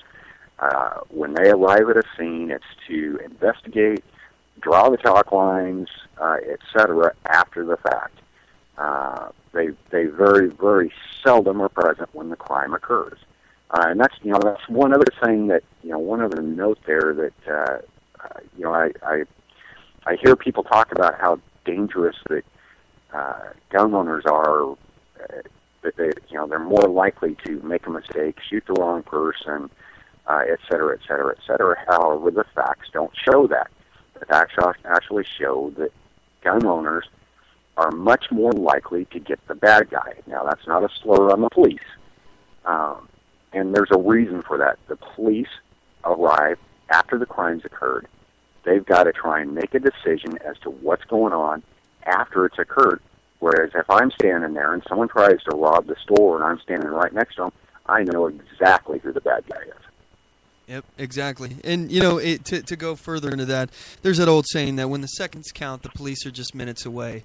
And it's true. I mean, you can prevent crime a lot quicker with an armed society. If people police themselves and there's no soft targets, there'll be less places for these psychopath cowards to attack. And again, they're choosing these areas that they know to be gun-free zones because they know they have a bunch of defenseless victims just sitting there waiting to be slaughtered.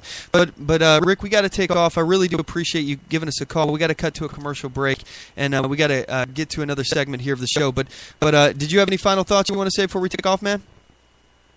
No, I think that does it. Of course, I've always got more thoughts, but. But, you got to go, and if we start another subject here, we're going to be here another 10 minutes.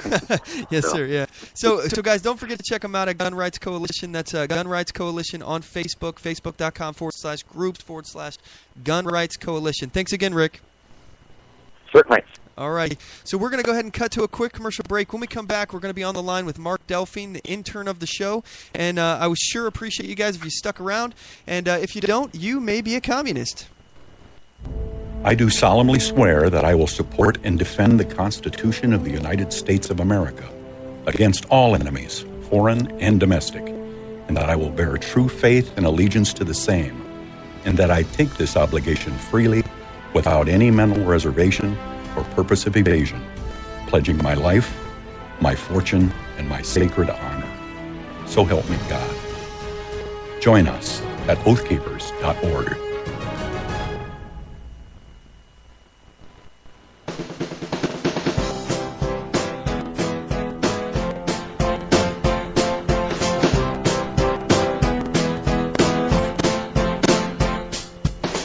Support On The Move. Help us make this podcast bigger and better. You can do this by going to our store and purchasing one of our hundreds of products. All designs are original and made for patriots like you. Just go to cafepress.com/OnTheMoveShow. We appreciate your support.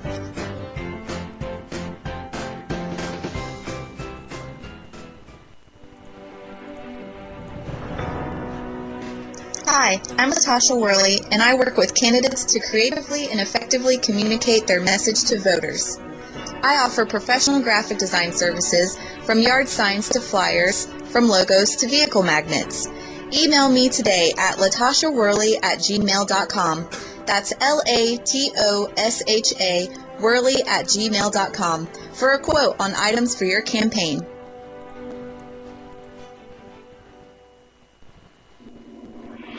Broadcasting from deep within the heartland of free America, where liberty still shines bright. You're listening to On the Move with Mac Worley III. Hey, we're back. Welcome to the program. If you're just joining us, we've covered quite a bit of ground today. We've covered a lot of different things in this episode. We've talked about the two kinds of people in the world, those who are willing to force others against their will to do things, and those who are not. And let's associate this in particular with, the Planned Parenthood thing. All right? We're talking about people who are willing to force others to pay taxes to do something against their will. It's fundamentally immoral, in my opinion. But I digress. We have our good friend of the show. His name is Mark Delphine. He's our intern / co-host here on the show. Hey, Mark, are you there? I sure am, Mac. How are you? I'm doing well. I'm doing very well. How are you doing? I'm happy. It's Sunday, but it's my Saturday, so... Ah, nice. I've been really enjoying the show. This has been a really exciting one just to listen to, so nice. I'm excited to actually chime in. Good. Well, I'm happy that you're here because I've got a lot of questions I'd like to get your take on, a lot of different stuff, and I just want to make sure. Did you find anything on Oregon strict gun laws that we were talking about? I sure did, actually. Okay. Where do you want to start? Because I did quite a bit of research on mass shootings, school shootings, gun-free zones, even Planned Parenthood funding. So, okay. Where do you? Well, let's go ahead and start with this bumper here. We're going to go ahead and enter into our next segment. This is a segment brought to you by you, the listener. Here's our Ask Mac segment. It's time to ask Mac. You've got a question? He's got the answer.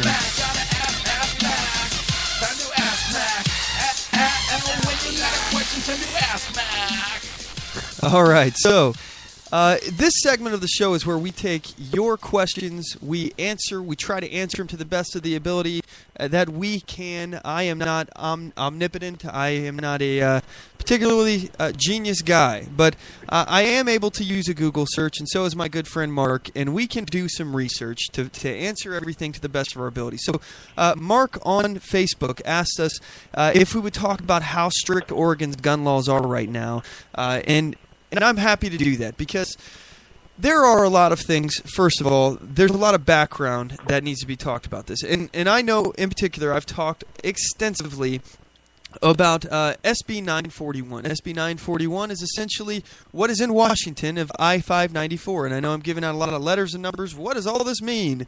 SB 941 is a Senate bill that was passed that criminalizes the transfer of possession. Not ownership, but possession. As in, I'm holding a gun and I give it to you, that's a transfer of possession. There's no paperwork changes. This isn't a physical transaction or a monetary transaction. I'm handing you a gun to either borrow to go hunt, to borrow for whatever reason, to borrow at a gun range, to hold in your hand to look, say, hey, there's my new gun. You want to hold it? They've made it criminally illegal. It is a felony to hand somebody a gun without a background check. They have made it a felony again for that person to hand the gun back. That is a criminal felony twice. And they've admitted that there's no way that criminals are going to submit to this. And that it's not actually going to stop any of these mass shootings that are going on. It won't do anything but make it harder for a law-abiding citizen to assert their rights. Not their constitutionally given right. All right, this is a right that we have innately. This is a right that exists naturally. All right, or some may say a God-given right, and that's fine too. Whatever you want to determine it, this right existed prior to the creation of government. The right of self-defense. And they're making it harder for us to defend ourselves with these draconian gun laws on the background checks. The background checks is all just a way to treat us all like we're criminals, gun owners. You want to do something that is a right? Well, you have to submit to this background check. And what that is a search. You're submitting to a search. Not for doing any wrongdoing, but just for wanting to assert your constitutionally protected natural right of self-defense. That's what this is right here. This is them turning you into a criminal for doing something that's completely lawful, completely within your rights. You have to submit to these background checks. And they don't stop criminals. You know, it doesn't prevent any crime. But I digress. Mark, specifically relating to some of the other gun laws in Oregon, what did you find? Tons. There's a lot on here. Can you hear me okay? Yeah, I hear you perfect. Okay, perfect. So just in terms of stats, I mean, I looked. Oh, you still there, Mark? Looks like we lost you. Oh, we lost Mark. Okay, so since Mark's dropped off the line, I'm going to go ahead and move into some of the stats that I was able to find here on Oregon. And this is something in particular that we need to actually focus on. First and foremost here is was Umpqua, I think that's how you said, Umpqua Community College, if I'm saying that right, the place where there was a shooting, UCC, was this actually a gun-free zone? And I'm looking right on the Student Code of Conduct on their page, and let me find, because this is a very big page here, possessions or use without written authorization of firearms, explosive, dangerous chemicals, substances, or any other weapons or destructive devices that are designed to or readily capable of causing physical injury on college premises at sponsored or supervised functions or at the function sponsored or the participated by the college. All of these things are prohibited. You're not allowed to have them, and unless you have a written letter by the college. The college has signs posted saying that it is a gun-free zone. Guns are not welcome there.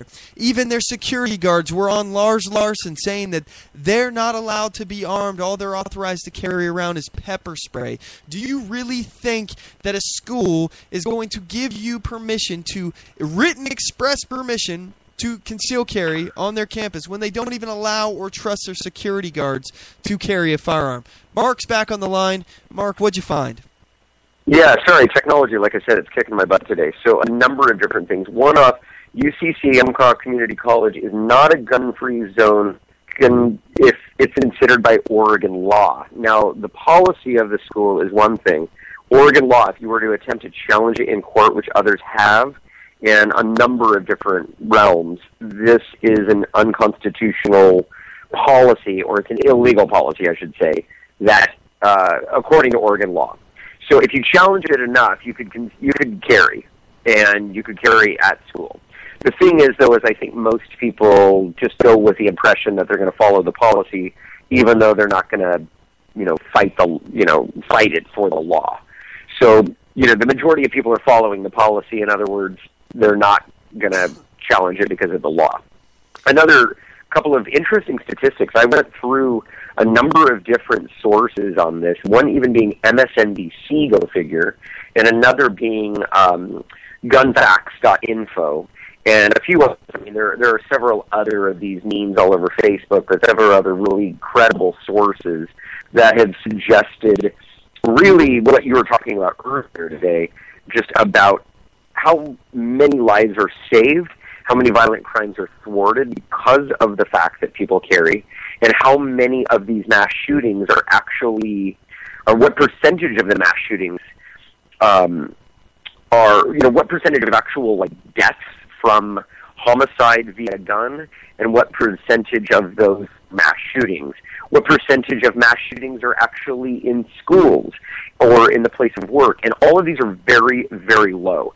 So really what we're doing is we're creating a very big political mess out of something that really gets us. It's almost the same kind of thing as a plane crash. I mean, people freak out and they never want to fly a plane again because of the fact that, one plane crash out of how many thousands of planes go every day. So this is pandemonium, and then it's being used as a political football to advance an agenda down the field very much for socialists, in my opinion, who really want the very first step towards socialism, or the ultimate step towards socialism, is to de-arm or disarm your people. And so that's the end result here, Mac. All of this other data that I can go ahead and talk with you about, I mean, we're talking less than 1% of all homicides are committed with a gun. Less than 1% of all mass shootings less than 1% of all deaths by gun are mass shootings.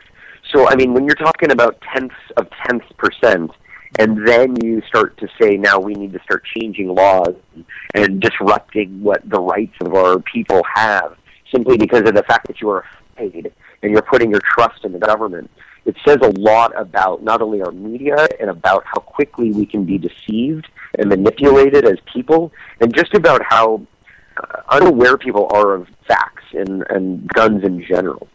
And again, these statists, and this is what we are in a battle right now between statism and freedom. That's the title of this episode, Statism versus Freedom. There are those two kinds of people. It's people who believe in your individual rights and people who believe that the government is the answer and you must submit. And you will do that, or we'll pass a law. And this is the point, too. It has to be stressed, all right? When people say that there ought to be a law against something, what you are saying is that somebody should be killed if they do that. Because that's ultimately what the law, to its fullest extent, comes down to.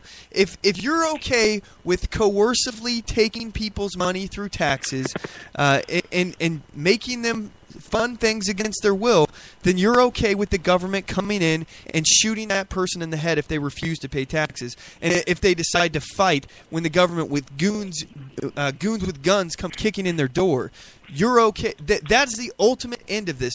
We look at the Eric Gardner situation. The guy was choked to death by police who, in my opinion, were doing their job as the enforcement arm of the Leviathan. But that job was to make sure that they got their tax money off of those loose cigarettes that he was selling, which is despicable. This man was killed over taxes because the government wasn't getting their cut. And we're talking pennies that the government is missing out on because he's selling loose leaf cigarettes in front of a store and the government isn't getting their tax money. But this is Mac, that's actually not even that correct. That guy was put in an illegal chokehold by the cops, so maybe that's not even but I definitely get what you're saying. It's just like, you don't mess with the state, and I think a lot of people don't really get it because it's a third party. It's the same kind of thing with insurance, or when you're dealing with the Planned Parenthood funding, and when you're dealing with a number of these other things. There's a third party involved, and so they want somebody else for that. Hold on one second, because I got a comment on that. First of all, it wasn't an illegal chokehold. Let's be clear on this. It was a chokehold. It was a banned chokehold by the New York Police Department. No. Okay, there's a difference between in verbiage. Let's be clear. Illegal implies that it's against the law, which it is not. It was just there was a policy for them not to do those kind of chokeholds. A policy. Fair enough. And you are right. And when we're talking about the enforcement of laws, we're talking about force, use of force. I mean, that's really what it comes down to. And it really doesn't matter what level of force we're bickering about, as far as they use this chokehold as opposed to that chokehold. It really doesn't matter. The point is that we're using physical violence to collect tax money. And that's the point here. I don't give a damn what kind of chokehold the guy used. The point is the guy died, and he died because he resisted the police, which was a mistake, because if you resist these guys, they will push back, and if you cannot win this fight, you'll die resisting police. He made the mistake of resisting the police, and they used every bit of force that they felt they needed to in that situation. My opinion, they overreacted. Their opinion, okay, whatever. But specifically, we're told to just trust that the government's okay. There ought to be a law against this. There ought to be a law against that. We're told by the statists to put more and more faith in this Leviathan. And we just today, this is breaking news, the Secret Service is targeting a congressman who's investigating them and releasing his private information that he got denied from trying out for the Secret Service. They're putting that information out there as a way to basically even the score with this guy who's been targeting them for their corruption. These guys are responsible for protecting the President of the United States, and they're involved in an escort scheme and scandal and all this stuff. So many of these guys have gotten in trouble for sleeping with prostitutes while on duty. And, that's the oldest trick in the book as far as, espionage, to try to get information, the honeypot. You put a pretty lady in front of somebody and you try to get information. These people need to be inspected. They need to be, they need to have a serious investigation. But this just illustrates the point of government corruption and why we shouldn't put all of our faith in government. So give me some more stats, Mark. What else you got from your research? Yeah, so I mean, a number of things. I mean, what do you want as far as that's concerned? I mean, in terms of the fraction of a percent, I think it really just leads to your point that, you know, if people are going to take whatever stats they can in order to really corroborate their ideas that government is the answer. And this happens on the right, too. So, I mean, you know, people want to use government to stop gay people from getting married, or stop people from getting an abortion, or stop people from doing whatever it is that they want to do to their own body. I mean, you're talking who just want to use the government. You're breaking up there, Mark. You still there? Can you hear me? Oh, yeah. Okay. Can you hear me? Yeah, I got you now. All right. So I remember reading a meme that said statism is a cult. That really makes a lot of sense to me, because people are jumping on this bandwagon, Mac, that is just, you know, I don't want to solve the problem myself. I want something outside of me to do it, and it's sexy to talk about the government, so let's just go ahead and have them do it. And so these stats that we're talking about, I mean, when you were talking about the 2.5 million lives that are saved every year, I corroborated that with another stat that was talking about crime and guns. Another stat is that the majority of these people who apprehend a gun are illegal anyway. So it's like, I mean, that's incorrect. I mean, 60% of people who have used a gun for a violent crime had been convicted of a crime before. So they're getting guns illegally. And that's the thing, is that there's only so many laws that you can have on the books before you decide to just basically say, all right, we're just going to ban it entirely, which is the ultimate goal. If you think about it, people are basically trying to say that if you just got rid of guns, you wouldn't have shooting, which we've seen all around the world. That's absolutely incorrect. And what I've told more and more people about this is that there really isn't anything you can do about this. As much as everybody wants to go ahead and say, oh, you know, no, we can pass this law, or we can make it more difficult for this, you know, quite a few of these shootings, even on MSNBC, Mac, I mean, this is not your typical right-wing media outlet, right? But on MSNBC, they were showing us, and if I can pull this back up here, they were showing us how, oh, God, I just lost it, I'm sorry. Well, here, you go ahead and look for that. Let me cut into some of the Oregon gun laws complication. Guns on campus. This is an article from Vocative, vocativ.com. Article is dated October 1st, 2015, written by James King. Under state law, people in Oregon could carry concealed firearms on college campuses, like the one where the gunman killed 9 people and wounded several others on Thursday. However, Umpqua Community College has been established as a gun-free zone thanks to a loophole in state law that has made every third-level institution in the state almost entirely gun-free. Here's how that works.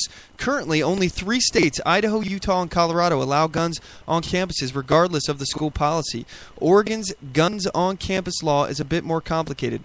Under state law, campus carry is permitted, but each university can set its own policy on whether or not they will allow firearms. Again, they have a policy that forbids firearms, specifically in their code of conduct. They have security guards that they won't even allow to be armed with anything more than pepper spray. And we're supposed to believe that this community college is going to actually give people written permission as prescribed by their code of conduct.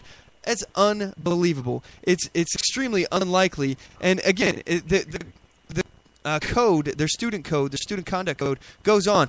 Let's see here: possession, use, or threatened use of firearms, but including but not limited to BB guns, air guns, water pistols, and paint guns, ammunition, explosives, dangerous chemicals, and any other objects as weapons on college property, except expressly authorized by law or college regulations, is prohibited. Possession of knives with blades longer than 4 inches is prohibited. Brandishing weapons is prohibited. Misuse of personal defensive weapons, e.g. pepper spray, etc., is prohibited. The owner is responsible and accountable for any misuse of these devices. These are all things on their website. As the previous article just said, you know, if they have a different policy, they are allowed to preempt the state law, apparently, in Oregon. It's unbelievable, and they're making these schools completely vulnerable and soft targets for these criminals that are aiming to kill as many people as possible. All right, what do you got now, Mark? Did you find it? Yeah, I sure did. And so a number of these homicides, so when you're really looking at the mass shootings, 4% of them are in schools. The majority of them, over 57%, were domestic violence. So when you're talking about mass shootings and when you're talking about these kinds of things, the majority of these people were either never adjudicated as being insane or they passed their background check. So exactly. There's something going on when it comes to that. Now, I'm not necessarily saying I'm totally all in favor of a major background check or whatever, but we do got to uphold the law. I mean, we do have to make sure that violent felons are not getting a hold of guns because of the fact that when you're looking at it, we need to make sure that the rights are protected for people. That just gives people the issue is not about background checks with this, though. I mean, these violent felons are getting guns through the black market. They're already... Because, they don't care. They don't care about a law, and that's one of my points is that, like, if the law really mattered, then why don't we just make murder illegal? Exactly. I mean, if the law really mattered, then how did drugs get to be such a big problem? I mean, that's the best comparison that I found is that if you're talking about heroin, and I mean, heroin has never really been legal in this country, has it? Or when it was, I mean, it was a long time ago. And so when we're talking about a heroin epidemic or a cocaine epidemic or a meth epidemic, all of this stuff has been illegal. And nothing has been able to thwart it besides demand. And so when you're talking about these people, and that article that I sent you about from Mark Manson, this was the best way. Basically, it is how we all miss the point on school shootings. Really, what he's talking about is these people. They want a body count. They want to be looked at as somewhat of a hero, or they want to be seen in the public eye as something that matters. And that's the problem with this is that what I was talking about before is that when you're looking at all of these claims of major school shootings, these kids were kind of outcasts and they were feeling as though, gosh, I just want to make my impact on society. And the very thing that's made this country great, which is how you can make an impact on society. You can, as an individual, you can change the world. For the most of us, we really believe that we can change the world for the better, wouldn't you say? But for some of us, and maybe gun's an outlet, or maybe, something like that is just a tool that we can use. But for some of us out there who are crazy enough to believe taking lives, especially when the media just hammers all over it, taking lives in a big impact like this or in mass numbers is what's going to get your face on the map. And that's the big challenge here is because I don't know that I necessarily want to take that individuality away from people. I don't want to take that belief that you can change the world you yourself. I love that idea. But with that comes consequences here, Mac, and I think that we can all agree that some consequences just can't legislate. You just can't change the way things are going to be done by banning guns, which is really the ultimate goal from these people. And when you see stat after stat after stat and how these people not only passed a background check or didn't have any kind of mental illness or anything like that people were talking about, like this is a mental illness problem or this is I've even seen not only just gun control advocates going out there, but it's like a woman thing. It's just like, these guys are, targeting women or these people are targeting minorities or these people are, just a bunch of crazy white men. When you've seen, quite a few of these are multiracial people. I mean, so there's really nothing that you can pinpoint on any of these stats to suggest that a law would help it. As a matter of fact, like we were talking about before, a law would hurt it when there's 2.5 million people every single year who are basically being saved because of guns. Exactly, and we don't know. I mean, I'll admittedly say I don't know how many in that percentage of 2.5 use their firearm to kill the perpetrator. But the point is that they're lumping the statistics of gun violence in. They're lumping that in with that as if that is gun violence. It's not a defensive gun use, and there's no difference between a gang member using a gun in a drive-by, a mass shooter shooting up a school, and some guy protecting his property from an armed burglar. There's no difference in the eyes of these guys at the CDC. The numbers, though, it's just like Joseph Stalin said. One death is a tragedy, whereas a million is a statistic. Yeah. I mean, you're looking at statistics here where you're like, okay, this is something where, if we could just add on and pile on to our cause, then obviously we're going to get what we want, which is basically banning guns. We've seen in Australia. Let's switch this up here. Let's switch this up here because I want to actually. First of all, I'm so tired of the politics of this. I'm done playing the politic game. I don't care anymore about it. I want to focus on principle. And as I said at the beginning of this show, this has become more of a philosophy show. This is less of a political talk show, more of a let's talk about philosophy. How should things be? What is moral? What is not? Things along those lines. And I absolutely, something you said, Mark, stuck with me here. The statists, they've created, it's like a cult of statism, where government is God and they worship at the altar of the Leviathan. I completely agree with you. They completely remove God from their life or any kind of spirituality. And I'm not saying that's an indictment of someone's character. I personally am agnostic and I'm not very religious at all. So, but I like to learn about religion, but I don't practice it. But these people remove religion out of their life and they replace it with God and with government, and turn government into their God. And they put all of their faith and trust into this almighty deity that's run by everyday people who not only are suffer from the same frailties that you and I do, but they're also very, very corrupt, and they are very, very privileged elites who are out of touch and out of step with America. So I find that extremely dangerous.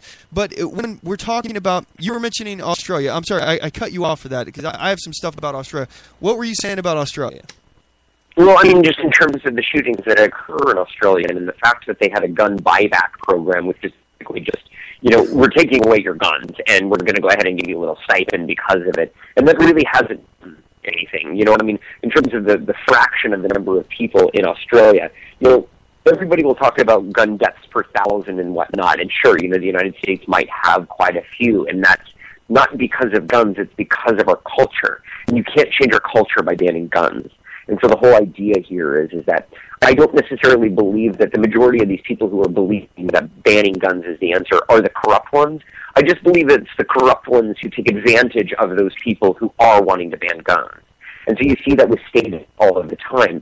They see this as an opportunity to take more control and to take more power because people are afraid. And that's really what they're counting on, is the fear of the public. And that government is really God. And those are the two biggest destroyers of all life in this planet, really. Besides any kind of disease, it's going to be government and it's going to be religion. And those two right there quite often are hand in hand, and that's where it gets really scary. Yeah, I could not agree more with you. But let's go ahead and actually talk specifically about what these gun bans in Australia have caused, because we're still in the Ask Max segment here, and we have Jonathan on Facebook. He says, how about asking why countries like Ireland, England, and countless other countries have zero guns, yet still have gun crime? Well, I got a clip for you guys. I've played this in the past a long, long time ago, but we'll go ahead and play it again. And it's talking about the massive increase of crime in Australia when they banned guns. Here we go. Cold, hard facts the anti-gun forces can no longer escape. Armed robberies have skyrocketed, up 69%. Assaults involving guns rose 28%. Gun murders increased 19%. And a new phenomenon, home invasions jumped 21%. And this is all in the aftermath of them removing guns from the hand of law-abiding citizens. The only people that turned in the guns, first of all, were the law-abiding citizens. They thought that they could get every gun in the country. Not possible, first of all. But even if they did get every single gun out of the country, do we really believe that no more guns will come in? There will be gun trafficking in the same fashion that there is drug trafficking, and those drugs are coming in from out of the country, by the way. Not every single drug that's on our streets here in America or anywhere else, not all those were grown there. They were imported through black markets that found a way to get them there. They'll find a way to get guns there just the same. And even if private companies are restricted and limited and prevented from being able to sell to people, individuals around the world, there's such a thing as corruption in government. And I find it very difficult to believe that governments, which, by the way, are the biggest trafficker in arms in the world, governments, would not be involved in selling to some unscrupulous parties that could then, therefore, take those guns and move them into a black market. Mark, what do you think? Mac, they're not only the biggest trafficker of guns, they're the biggest trafficker of drugs. I mean, there was something in the late 90s where I think it was the Washington Post journalist uncovered the fact that we were cartelling tons and tons, literally of tons of cocaine that turned into crack, into the big wars of the 1980s and the early 90s, where it really just decimated, the black community and a lot of poor communities. And so, when we're talking about the purveyor of violence and just that is decimating people in general, you can always turn your head back to government. And what's interesting is that when you look at Statists and basically their lackeys or their lapdogs, the people that just love the all-powerful state and they say they want more government, it's interesting because I remember I met John Stossel a while ago, the journalist who now has his own show on Fox Business, but he was a reporter in Portland, Oregon, where I'm from. And when he was a consumer advocate reporter, where he would basically just go after businesses and talk about how, some businesses were ripping people off and manipulating. He won all these Emmys, and just had nothing but fanfare and great praise. And then he started to turn his attention to government, and he said, the government really is the biggest violator of consumer advocacy. They're the ones that just screw people over because you have to do business with them. If you don't, you go to jail. If you refuse, they'll kill you. And you have to pay them money. If you don't, you go to jail. And if you do, if you don't, then they can kill you. But the moment he started uncovering some of these atrocities from government, regular citizens were calling in and emailing him in and mailing him in, just saying, with death threats and telling him to kill himself and how he should just, burn in hell because of the fact that he's dare questioning these things. And these were facts. Things where the government were literally just screwing people over. Environmental protection agencies and OSHA and all of these other kinds of occupational safety and health. And just horrible atrocities committed by the government. And the moment he started uncovering them, he thought, wow, I thought I would be a great consumer advocate. And people just hated him. No more Emmys. No more awards from the liberal left. No more people that, from the media that thought he was good. He was just, he was basically the bastion for all that is bad in journalism. And I thought to myself, isn't that peculiar when you start to see people who, really start to uncover something that we all have to deal with. We all have to deal with the government. And when we don't, and when we start to see it and look at it as this is... Oh, you're breaking up again, Mark. You still there? Yeah, I'm still here. Oh, Can you hear me? Go. Yeah, you broke up again. Go ahead. Like I said, technology is killing me today. No, but when you start to see people who just challenge it, and then people just come out with scathing attacks against you, and it's just so interesting how people don't realize that the reason why is because they'll lose their power. That's one of the greatest human aspirations is power. Preceded by freedom, of course. We've got to have freedom first. But then once you do, then you kind of want power. And that's why a lot of these people do these school shootings, because they want power. But that's why people rise into the level of government, is because not because they really want to help the public. They want to serve their community. They want the power. And so they'll stop at nothing to keep that power, which I've already said, politicians only care about getting elected and then getting reelected. They'll stop at nothing to keep that, and then they'll do whatever they can to manipulate people, including using the media to do so in order to do that.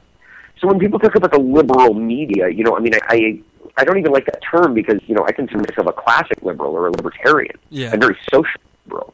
But what it really is just the statist media. Because you see it on the same thing on Fox News. They just support the almighty power of the government over and over and over again. Yeah, and again, statists are on both sides of the aisles here, guys. Yeah. It's about people who are willing to force others to do things against their will, using the coercive force of government. These progressives, really, there's progressives in the Republican Party, progressives in the Democrat Party. These progressives are statists, and they don't care about that you're actually being forced to do something against your will. They don't care about the principles, that's wrong or immoral. They just care that they're not the ones at the wheel. They want to be in charge. Who's pulling the strings of this statist leviathan? And that's the thing is that we should stop even calling them progressives. To some degree, they're very regressive. If you think about it, and that's the same kind of thing as a conservative. It's what are you conserving if you're really challenging something that really should change? Well, hold on. The definition of progressivism is not to say that they're progressing us forward. They're moving us forward into history. It's that they are progressively chipping away at our rights and progressively, incrementally, step by step, moving us toward this statist utopia that they believe that they can build. Even though history has proven time and time again that these kind of policies, these kind of governments, they only end in tragedy, loss of lives by the millions, and devastation. And they're just saying, oh, well, those people were too stupid to run it. We're smarter than those people. You just didn't have the right people in charge. You didn't have the right government. You didn't have our form of it. See, if we just manipulated it and changed it to our form of government, then everything would just, and we could all hold hands and sing Kumbaya. And that's a big problem here, is because people don't realize that the moment that you're involved in that system, they will get you, they swallow you, because the system is addictive. It's very much like a drug. It's like you think you can play around with it for a little bit and you can use it to your advantage, but eventually it takes a hold of you and it takes its own shape. And granted, we're elected by the people, and that's what people love so much to talk about. The government's of the people. You've got to be kidding me. I mean, are you delusional to actually think that this is a government of the people? Now, maybe on the state and local level, a very local level, you can look at it from that standpoint and say, okay, we have a little bit more local control because, I can only represent a small district. But when you're talking about representing a country, they don't care at all. All they care about is that power. They care about getting elected. They care about getting reelected. And they will manipulate, they will divide and conquer, and they will do whatever they can in order to keep a hold of it. And that's the kind of thing that you were just talking about. Well, what if it's just the right kind of government? What if it's our kind? I'm smarter than that. And so, if I just had keys to the kingdom, I would go ahead and do it this way. And you don't really get it. When I ran for office multiple times, and I was involved in the Libertarian Party of Oregon, I got a glimpse and a taste of what this was about. I mean, not that I ever had any semblance of, serious power when it comes to being a legislator, although I ran for it. It was the kind of thing that was about the conversation that I would hear. Mac, these were just the kind of conversations that were so bad that it just kind of reminded me, like, if they had the power, they would essentially kill their enemies. I mean, they would just wipe them out. Like, how do we get rid of people, in other words? And it's the kind of thing that, in other words, I don't care about human life. I don't care about principle or morality. I care about staying in power and keeping my power. And that's why it's got to be limited. That's why it's got to be kept in check. That's why it's got to be local. And people don't get that. They always want to first go to the federal government, when really what they should be going to is themselves, their community, their neighbors, their family, their friends, the people around them, and then maybe a local government, and then maybe a state government. And at the very worst, the last opportunity, it's at the federal government, which is why defense is such a big deal. And that's the only real thing that the federal government should be doing, that and coining money. But, of course, we turned that over to the Fed a while ago. Yeah, exactly. You're taking the words right out of my mouth. I completely and wholeheartedly agree with you on that. And, this is just a bunch of ego-driven do-gooders thinking that they can do better than everyone else throughout history. Again, the position of superiority. They think they're better human beings. They think they are superior. They are elites. They are, these are the people who have always had these elite employments. They've always had some kind of public office work that was supposed. Again, these are public servants. There was nothing elite about this in the original concept. This was supposed to be a sacrifice that you were making to work for your fellow citizens. Benjamin Franklin said, they were talking about term limits. This is a conversation that Benjamin Franklin had about it. He was asked, basically, why are you in favor of term limits when you're basically taking somebody who has this position of high office and sending them back to the mob, essentially, that you're demoting them back to civilian life. I'm paraphrasing this conversation basically, but Benjamin Franklin went on to say that first of all, this is not a position of superiority. As a member of public office, you are actually now I'm brain farting the word that he used, but you're actually in a lesser position of than the civilian. You are a servant. You're a public servant, and it would be wrong for us as members of the public to expect somebody to make this sacrifice indefinitely without any term limits, and to force them to actually say that I'm not going to work anymore. We need to impose a certain duration where we're not going to allow them anymore. Not just for the specific corruption, because nobody survives Washington without getting corrupt eventually. Everybody ends up worse off than when they came in as human beings when they go to Washington, because it corrupts. But Matt, go ahead. Yeah, one of the most corrupt presidents we ever had was FDR, whereas I think so many people think he's so great because of the socialist New Deal, which is another story in itself. But the idea here is that this man basically violated the oath. It wasn't a law, but he violated the covenant that they would have, which is you serve more than 2 terms. And sure, it was because of a war, and I get it, drastic times call for drastic measures, but the idea was that it was then etched in stone in our Constitution that after this guy, you can't do this. That guy was bending rules. He was trying to stack the Supreme Court. Yeah. He was doing whatever he could in order to make sure that he could win power and that he could get what he wanted passed, which is basically his socialist ideals. And we almost lost it there. That was the moment where we almost lost the republic. And I could guarantee you, Congress, after they made the new amendment to the Constitution saying that you can only do 2 terms as a sitting president, I bet you those congressmen were like, "Whew, we really dodged a bullet," because of if he hadn't have died, we could have had a dynasty of Roosevelts. Well, basically, yeah. You could have had a dictator, and that's the thing is that that's the problem that I look at this and say, if the president can only serve 2 terms, why in the hell is Congress being able to serve lifetimes in there? The average age of congressmen, I think, right now is something like 60-something. And when you're talking about the average age of an American is 37, you're talking about almost double. You're talking about multimillionaires who are completely out of touch and have really no idea about what reality is, and the fact that they're just using this as, hey, this is my final step in life because I've made my millions and now I'm just going to go ahead and run things. It's like, you know what? No, that's the biggest problem, and that's one of the first solutions that I think just about everybody could agree with, except it's the fox guarding the hen house. Why would Congress ever even allow a vote for something like that? But that's the best, one of the best ways of kind of fixing this country, if you will, is by imposing term limits. MASH. Yeah, and I would agree. I'm a big supporter of term limits as well. I think that it's a big problem when we allow our elected officials to stay in public office for that long. I think there's no reason. We need to get some fresh blood in there. And I think that one of the biggest arguments is that these people, they stay in Washington, they get all these connections, and they're able to get the job done. Again, I'm all about slowing the government down as much as possible. So I don't want that. I don't want you to have connections. I want you to have a difficult time to get anything done in government. So I'm not for unrestricted amount of time inside a public office. But hey, Mark, we got to cut to a commercial break. When we come back, guys, I have more questions from you guys. I have a suggestion from Dee on Facebook. She wants me to pick apart Obama's lies after the Oregon shooting. He had a speech.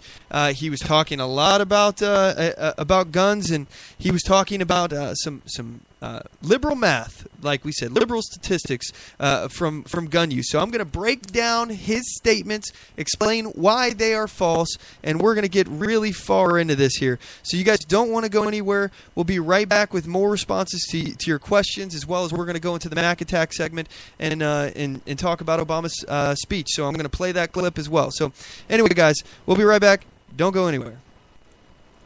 Oath Keepers is a nonpartisan association of current active duty military, reserve, guard, veterans, peace officers, and firefighters who will fulfill the oath we swore, with the support of like-minded citizens who take an oath to stand with us, to support and defend the Constitution against all enemies, foreign and domestic.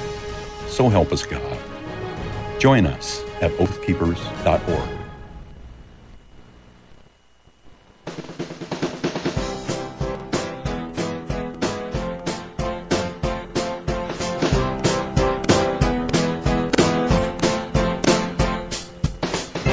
Support On The Move.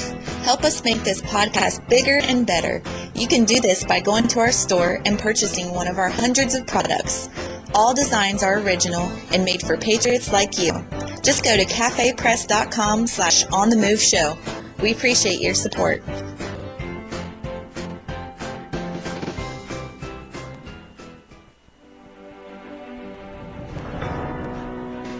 Hi, I'm Latasha Worley, and I work with candidates to creatively and effectively communicate their message to voters. I offer professional graphic design services, from yard signs to flyers, from logos to vehicle magnets. Email me today at latashaworley@gmail.com. That's LATOSHA Worley@gmail.com for a quote on items for your campaign.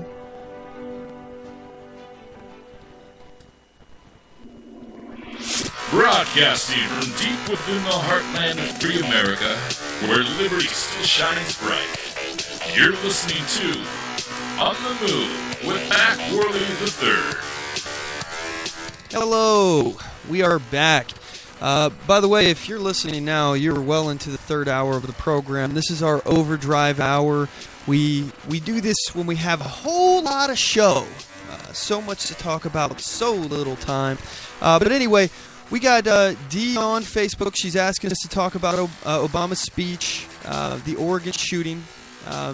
She wanted me to mention false flags. Now, for those of you out there, I don't particularly follow the false flag side of politics analysis and things like that. Some people do believe that these these shootings are orchestrated by anti-gunners to basically make it more difficult for, and the government as well, by the way, orchestrated by the government to make it more difficult for, people to have the right to keep and bear arms. And it's promoted by the liberal media, or, as Mark says, the statist media, to basically make it more difficult for you to keep your right to keep and bear arms. That would be a false flag. It's a staged event by somebody to get some kind of reaction. I don't think that these are false flags. I think these are just insane people who have access to firearms, and they're picking the softest target that they can take. But anyway, we have Obama's speech here. I got it all queued up and everything. So I want to just I want to play. So I'm going to play a lot of his speech.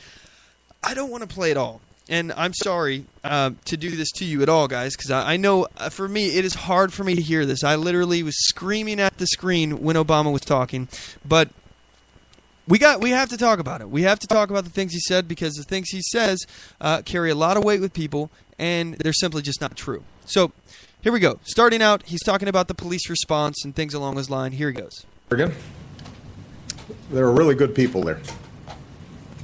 I want to thank all the first responders whose bravery likely saved some lives today.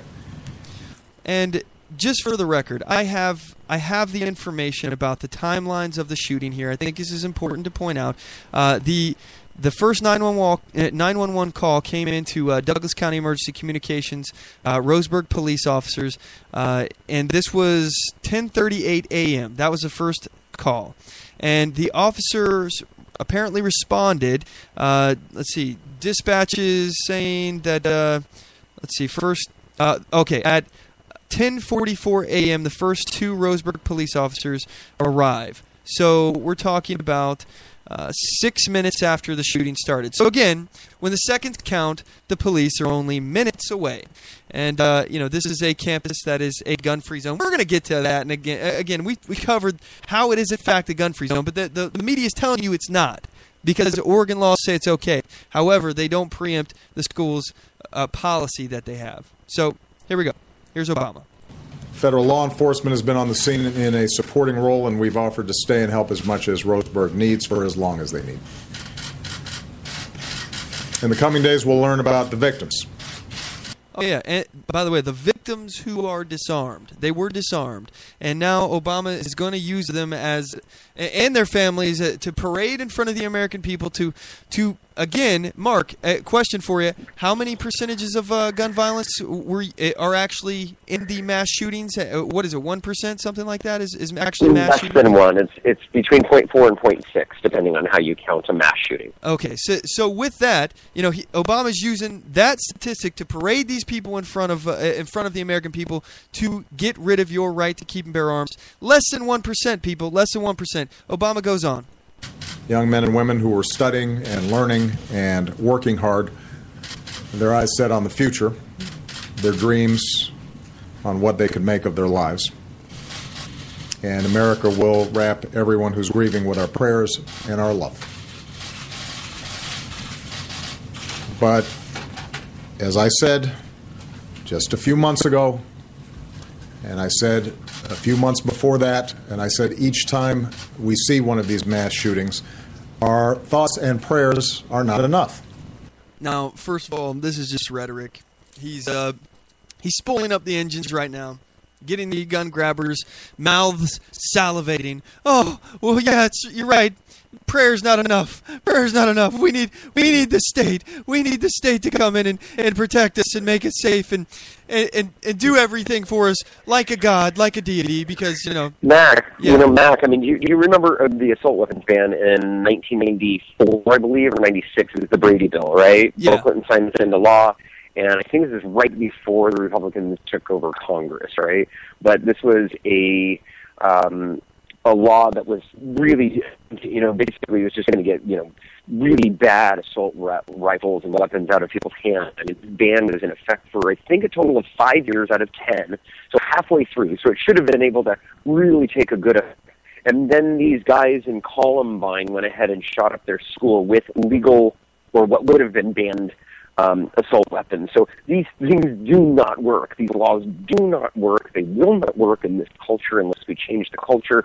And again, this is trying to fix a broken arm with a Band-Aid.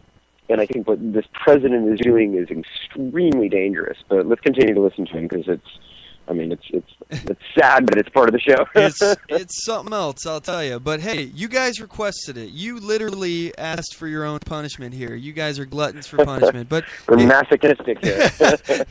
Yeah, here he is. More from President Barack Obama.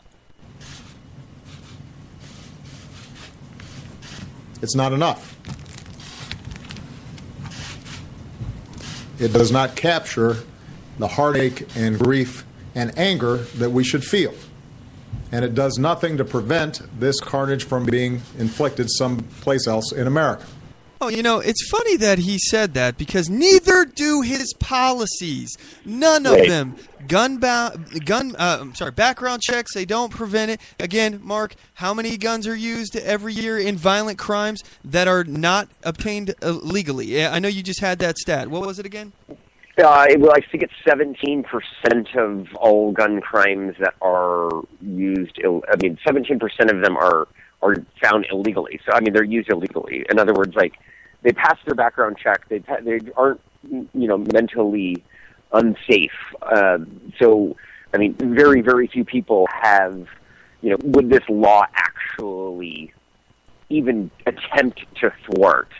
Because most of these people are legal. Most of these people are, first-time offenders. Most of these people are not considered to be mentally... So hold on. Let me clarify the stat. You said 17% of gun violence is from law-abiding people who got the guns through the way, right? It's 83%. So in other words, the 17%, and I'm not looking at the stat right here, but in other words, it's such a small percentage of people, and they went through every single one of these mass shootings over the past 10 years on MSNBC, of all places.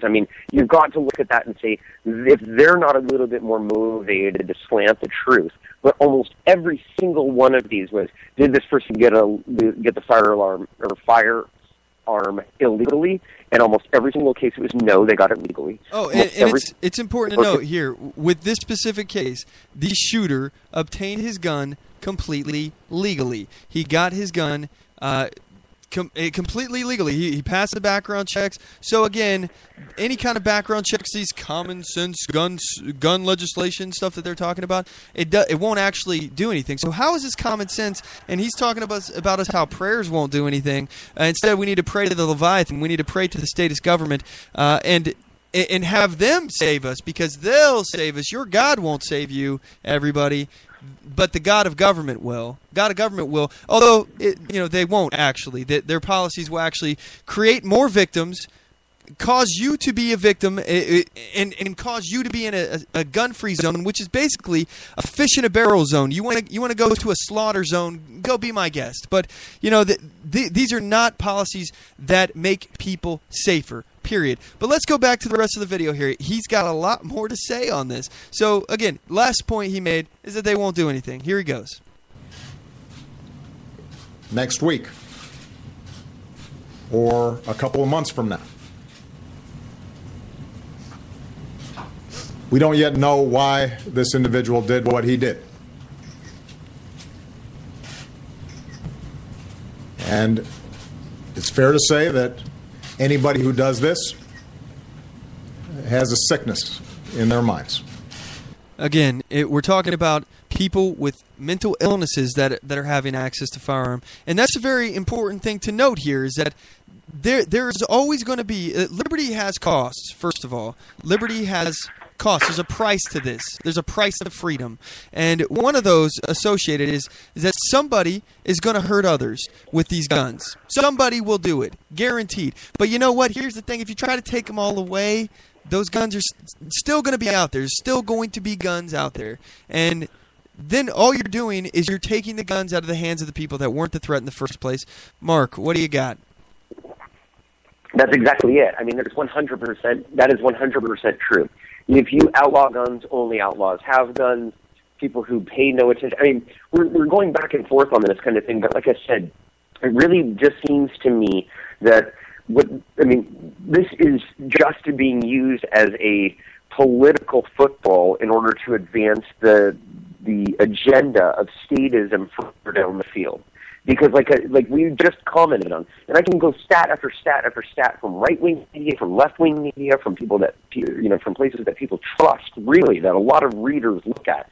And it conclusive evidence after, one after another that clearly suggests that these crimes are not really significant in terms of the numbers, that the laws are not significant in terms of thwarting the crime, that any of this all of this is really doing is going towards the ultimate end goal of banning guns, which is the surefire way of pure statism, taking the power from the people. That's the logical end, though. I mean, Mark, can you imagine let's just assume the best in these progressive statists, okay? Let's just assume that they are legitimately good people, and they care about, they are do-gooders, and they think that they can actually save lives, okay? So let's follow it to the logical end. Their policies, admittedly, by themselves, will not stop these problems, and proven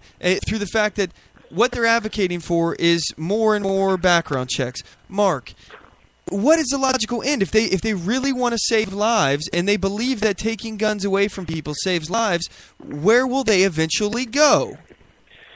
Well, they will go towards full banning of guns. They will go towards basically a complete police state where only police have guns, cops and robbers, basically. You're going to have a situation like that. You're going to be in a scenario where, and this isn't something that's just, I'm not talking so delusional like, oh my gosh, we're going to go back to, a situation of the USSR, which is only 20-something years ago? I mean, we're not getting to Nazi Germany, which is only 70 years ago? We're not getting into a situation where, if you think about it, this stuff, pure statism exists everywhere, and it's very much like a weed. Unless you completely kill it, it will continue to try to back. And I think that's the reason why people looked at Reagan as such a positive influence in presidency, is because he really effectively helped bring communism down. But just like any situation, it's always going to try to continue to come back up, because it's that belief that government is the answer. When I went to China 25 million people in Shanghai, 21 million people in Beijing, and I didn't see one single church. No, I'm a very secular guy myself. I don't go to church, but I thought that was quite interesting how these people are believers in God. They're believers in government. Again, it's this whole left and right thing that we're talking about. You're either on one side or the other. You believe in statism, or you believe in freedom. And we're just trying to figure out, there's debates within the freedom movement of how to obtain this. What is the best way to go about it? And by the way, we were talking, we had Jonathan on Facebook wanted us to mention other countries, okay, about the gun violence in other countries. Let's talk specifically about Mexico, okay? Mexico, their citizens do not have the right to keep and bear arms respected by their government. They do not allow firearms for personal defense. However, firearms are all over the place in this country. There's a lot of gun violence, and it's perpetuated by the cartel.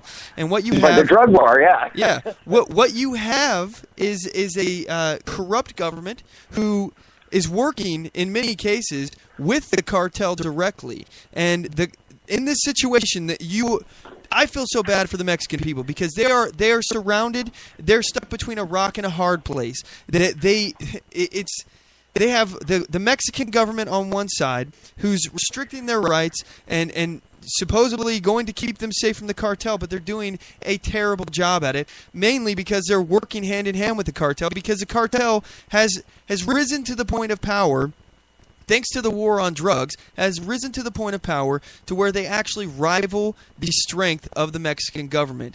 The Mexican government is at threat from being assassinated by these cartels if they take a hard stance against them. You don't work with them, you die. It's like the old saying, we'll give you gold or lead. Or in the old days, gold or iron.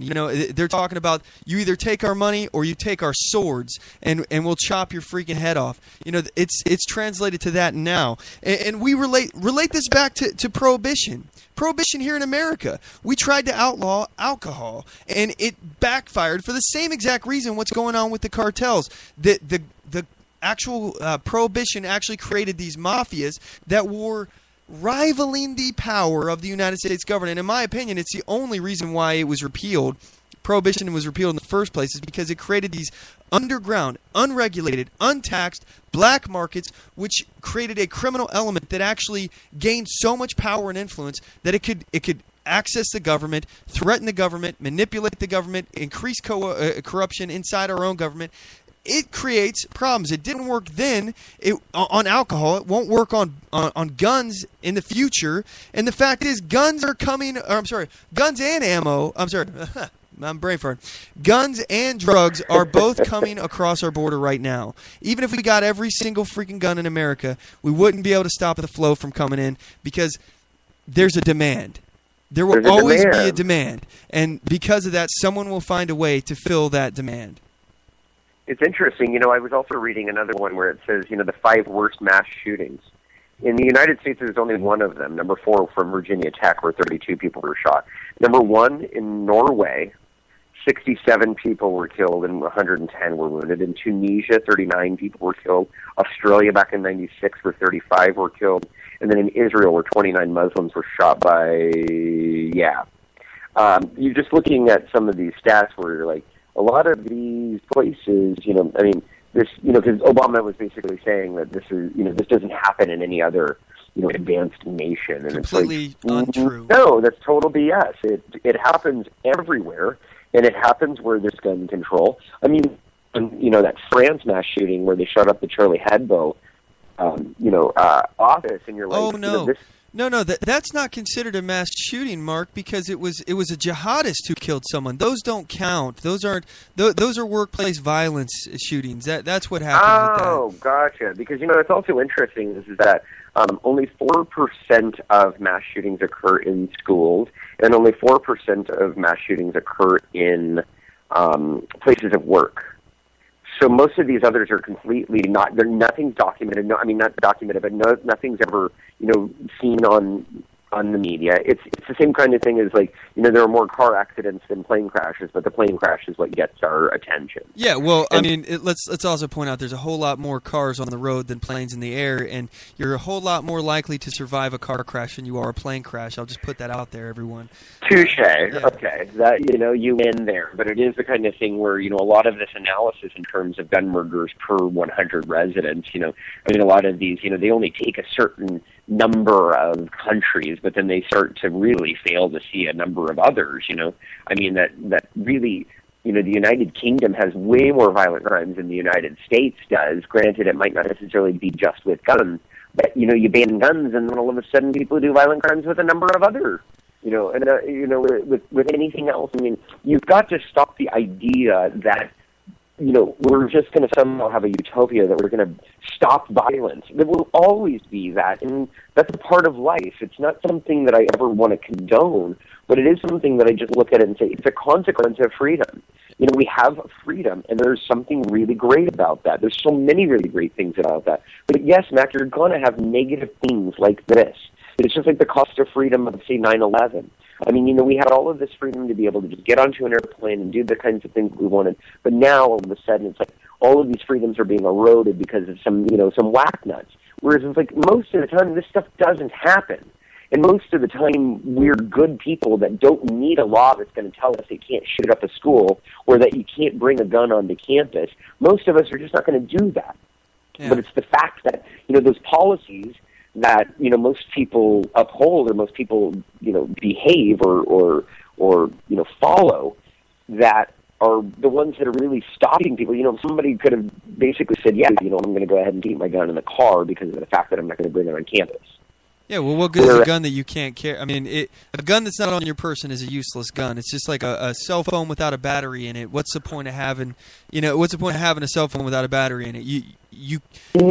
And even to this extent, the Oregonian heard this and said there were people there that had guns, but they tuckered down and they didn't want to get themselves involved in this kind of thing. And that's another part of it. It's like even people there were armed, even though it was a gun-free zone, quote unquote. Even though that law has been stricken down, or I mean, the law is, it violates the law of Oregon, but this stuff is going to happen, and this is the problem that I have with it, is that not only are we glorifying this just so that we can bring up more government and we can use it just as an excuse to pass more laws and hurt more people's freedoms, which we've already said how many people's lives are being saved every year because of the fact that a gun is even shown. It's intangible. We never really know. We can count the number of bodies that have died because of guns, but that doesn't necessarily mean that guns aren't, guns really do help quite a few people do a lot of things in terms of protection. And you start passing laws here, and it's going to really start throwing that out the window because not only, like you said, the demand, but like I said, the culture isn't going to stop gun violence. Yeah, well, I mean, our criminals are getting guns when they couldn't pass a background check, period. So, but anyway, Obama goes on. He's talking more about this, and we're going to dispel more of his mistruths here. So here we go. Regardless of what they think their motivations may be. But we are not the only country on earth that has people with mental illnesses or want to do harm to other people. And we're also not the only country on earth that has mass shootings. So what's the freaking point of this? We are the only advanced country on earth that sees these kinds of mass shootings every few months. Oh, really? Well, that's a complete and total lie. Let's go ahead and break this down here. So immediately after, I'm talking 24 hours after Obama has this comment that he says, we're the only country in the world that sees these shootings every few months. Australia, 2 dead in police station shooting. A gunman killed an employee at a police building in Australia before being shot dead by police in the ensuing gunfight. Look, we're told that these don't happen anywhere. In Australia, where they banned guns, it's happening right there immediately, 24 hours after Obama says we're the only country that sees these kind of shootings every few months. It's a lie. He goes on.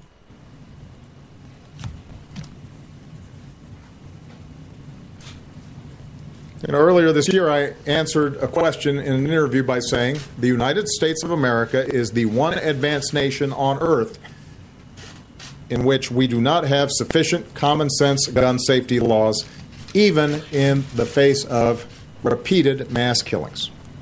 And later that day, there was a mass shooting at a movie theater in Lafayette, Louisiana. Okay, by the way, that movie theater was a gun-free zone. They had a weapons policy, a no-weapons policy posted on the door. So again, another soft target created by these liberal nut jobs who are trying to make us victims and get us killed. And you talk about common sense gun legislation. Okay, what is common sense about a background check policy that's going to make it harder for people to get a gun that have a legal right to have it? It is a completely legal thing to have. Self-evident right, completely constitutional, and there's nothing that you are supposed to be able to do to restrict that right. However, they're wanting to pass more gun laws to do so that aren't going to, as we've mentioned several times already, we've hit this point, but I want to nail it on the head.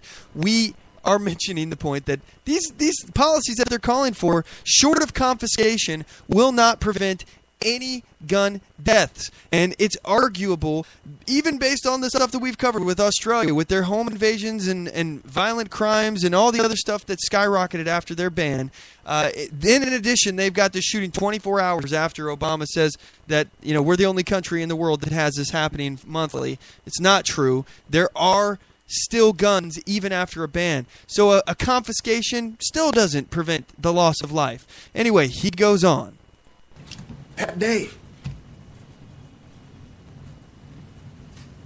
somehow this has become routine. The reporting is routine.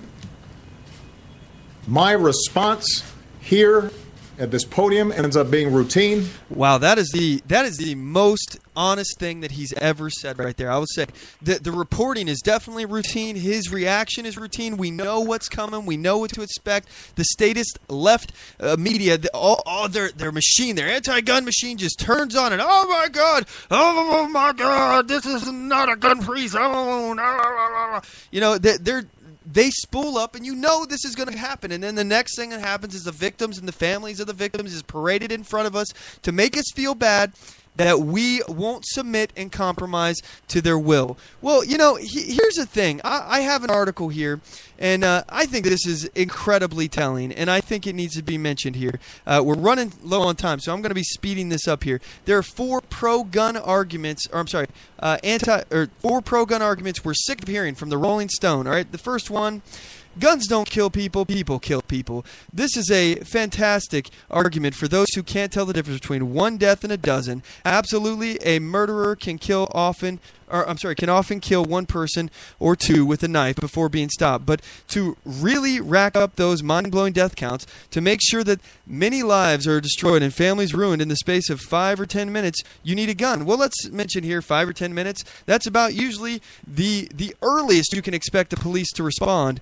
So let's just point out that if an armed citizen is there, rather than waiting on the state to come save your butt, which they have no legal obligation according to the Supreme Court, you can look that up yourself. They have no obligation to protect you, so you can't sue them if they fail to. So there's no punishment if they fail to protect you. Even though they're wanting all the responsibility in the world to protect you, they don't want to take any of the responsibility when it comes to being punished for failing to do that job. But anyway, they say that this Rolling Stone argument is saying that you can't kill people with guns when there are no guns allowed in society. Australia doesn't seem to have any problem with it. People are still dying from gun violence there. Number two, the only thing that stops a bad guy with a gun is a good guy with a gun. And they're literally saying that this is just a pithy saying without any hard evidence. But the point is that when will a bad guy with a gun stop if somebody doesn't stop him? Are you saying that eventually he'll just kill everyone and walk away? No, of course. It takes somebody else to stop them. And then his third one here, mental health. What about that? Granted, I mean, that was pretty quick. They showed up in 6 minutes, and that's awesome. But, 6 minutes is easily enough time to kill how many people? Exactly. 13? Yeah. I mean, what did they kill? They killed 9, I think, in this last shooting. Injured several other. Again, when minutes count, when the seconds count, police are just minutes away. It's the same. the answer is to empower the citizenry, have them right there ready to respond. But we got to plow through the rest of this here. But mental health, opponents talking about inadequate mental health care, after a shooting, inadequate screening. Look, the left has done more to dismantle the mental health system than any other institution in this country. So then the last one here, Second Amendment, baby. Here's a good time to remind everybody the Second Amendment was written by slaveholders before we had electricity, much less the kind of weaponry that we would be seeing today. So let me just point out here, this is a very elitist mentality, a very superior mentality. When you're saying that the founders could have not ever possibly imagined a scenario where technology could advance to the speed at which we send bullets to one another. I find this unbelievable that people that were able to structure the form of government that we live under, such a privileged life compared to the rest of the world, we are able to enjoy the republic that they created for us, that they secured our natural rights for us by creating an elaborate system of checks and balances in a form of government that has lasted, that stood the test of time up to this point. That these people couldn't think that technology could advance at all. What do you think, Mark? Well, it's just a silly argument to try to get people to ban guns. I mean, the other part of it is that when they talk about, what we're really talking about is a well-regulated militia. We want a militia, and that's what the Constitution was talking about. It's like, no, what the Constitution was basically saying is to ensure a well-regulated militia. In other words, to make sure that the government can't take us over.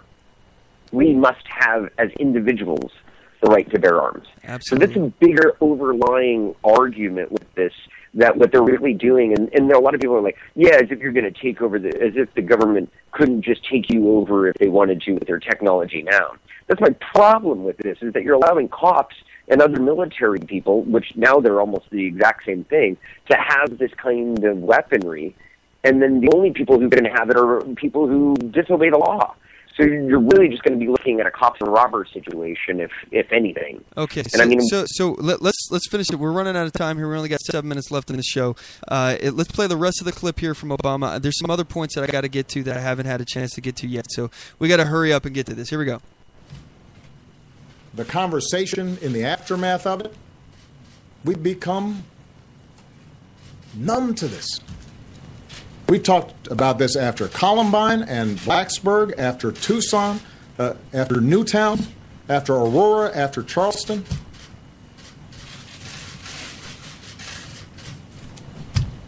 It cannot be this easy for somebody who wants to inflict harm on other people to get his or her hands on a gun. And what's become routine, of course, is the response of those who oppose any kind of common sense gun legislation. Right now, I can imagine the press releases being cranked out. We need more guns, they'll argue. Fewer gun safety laws.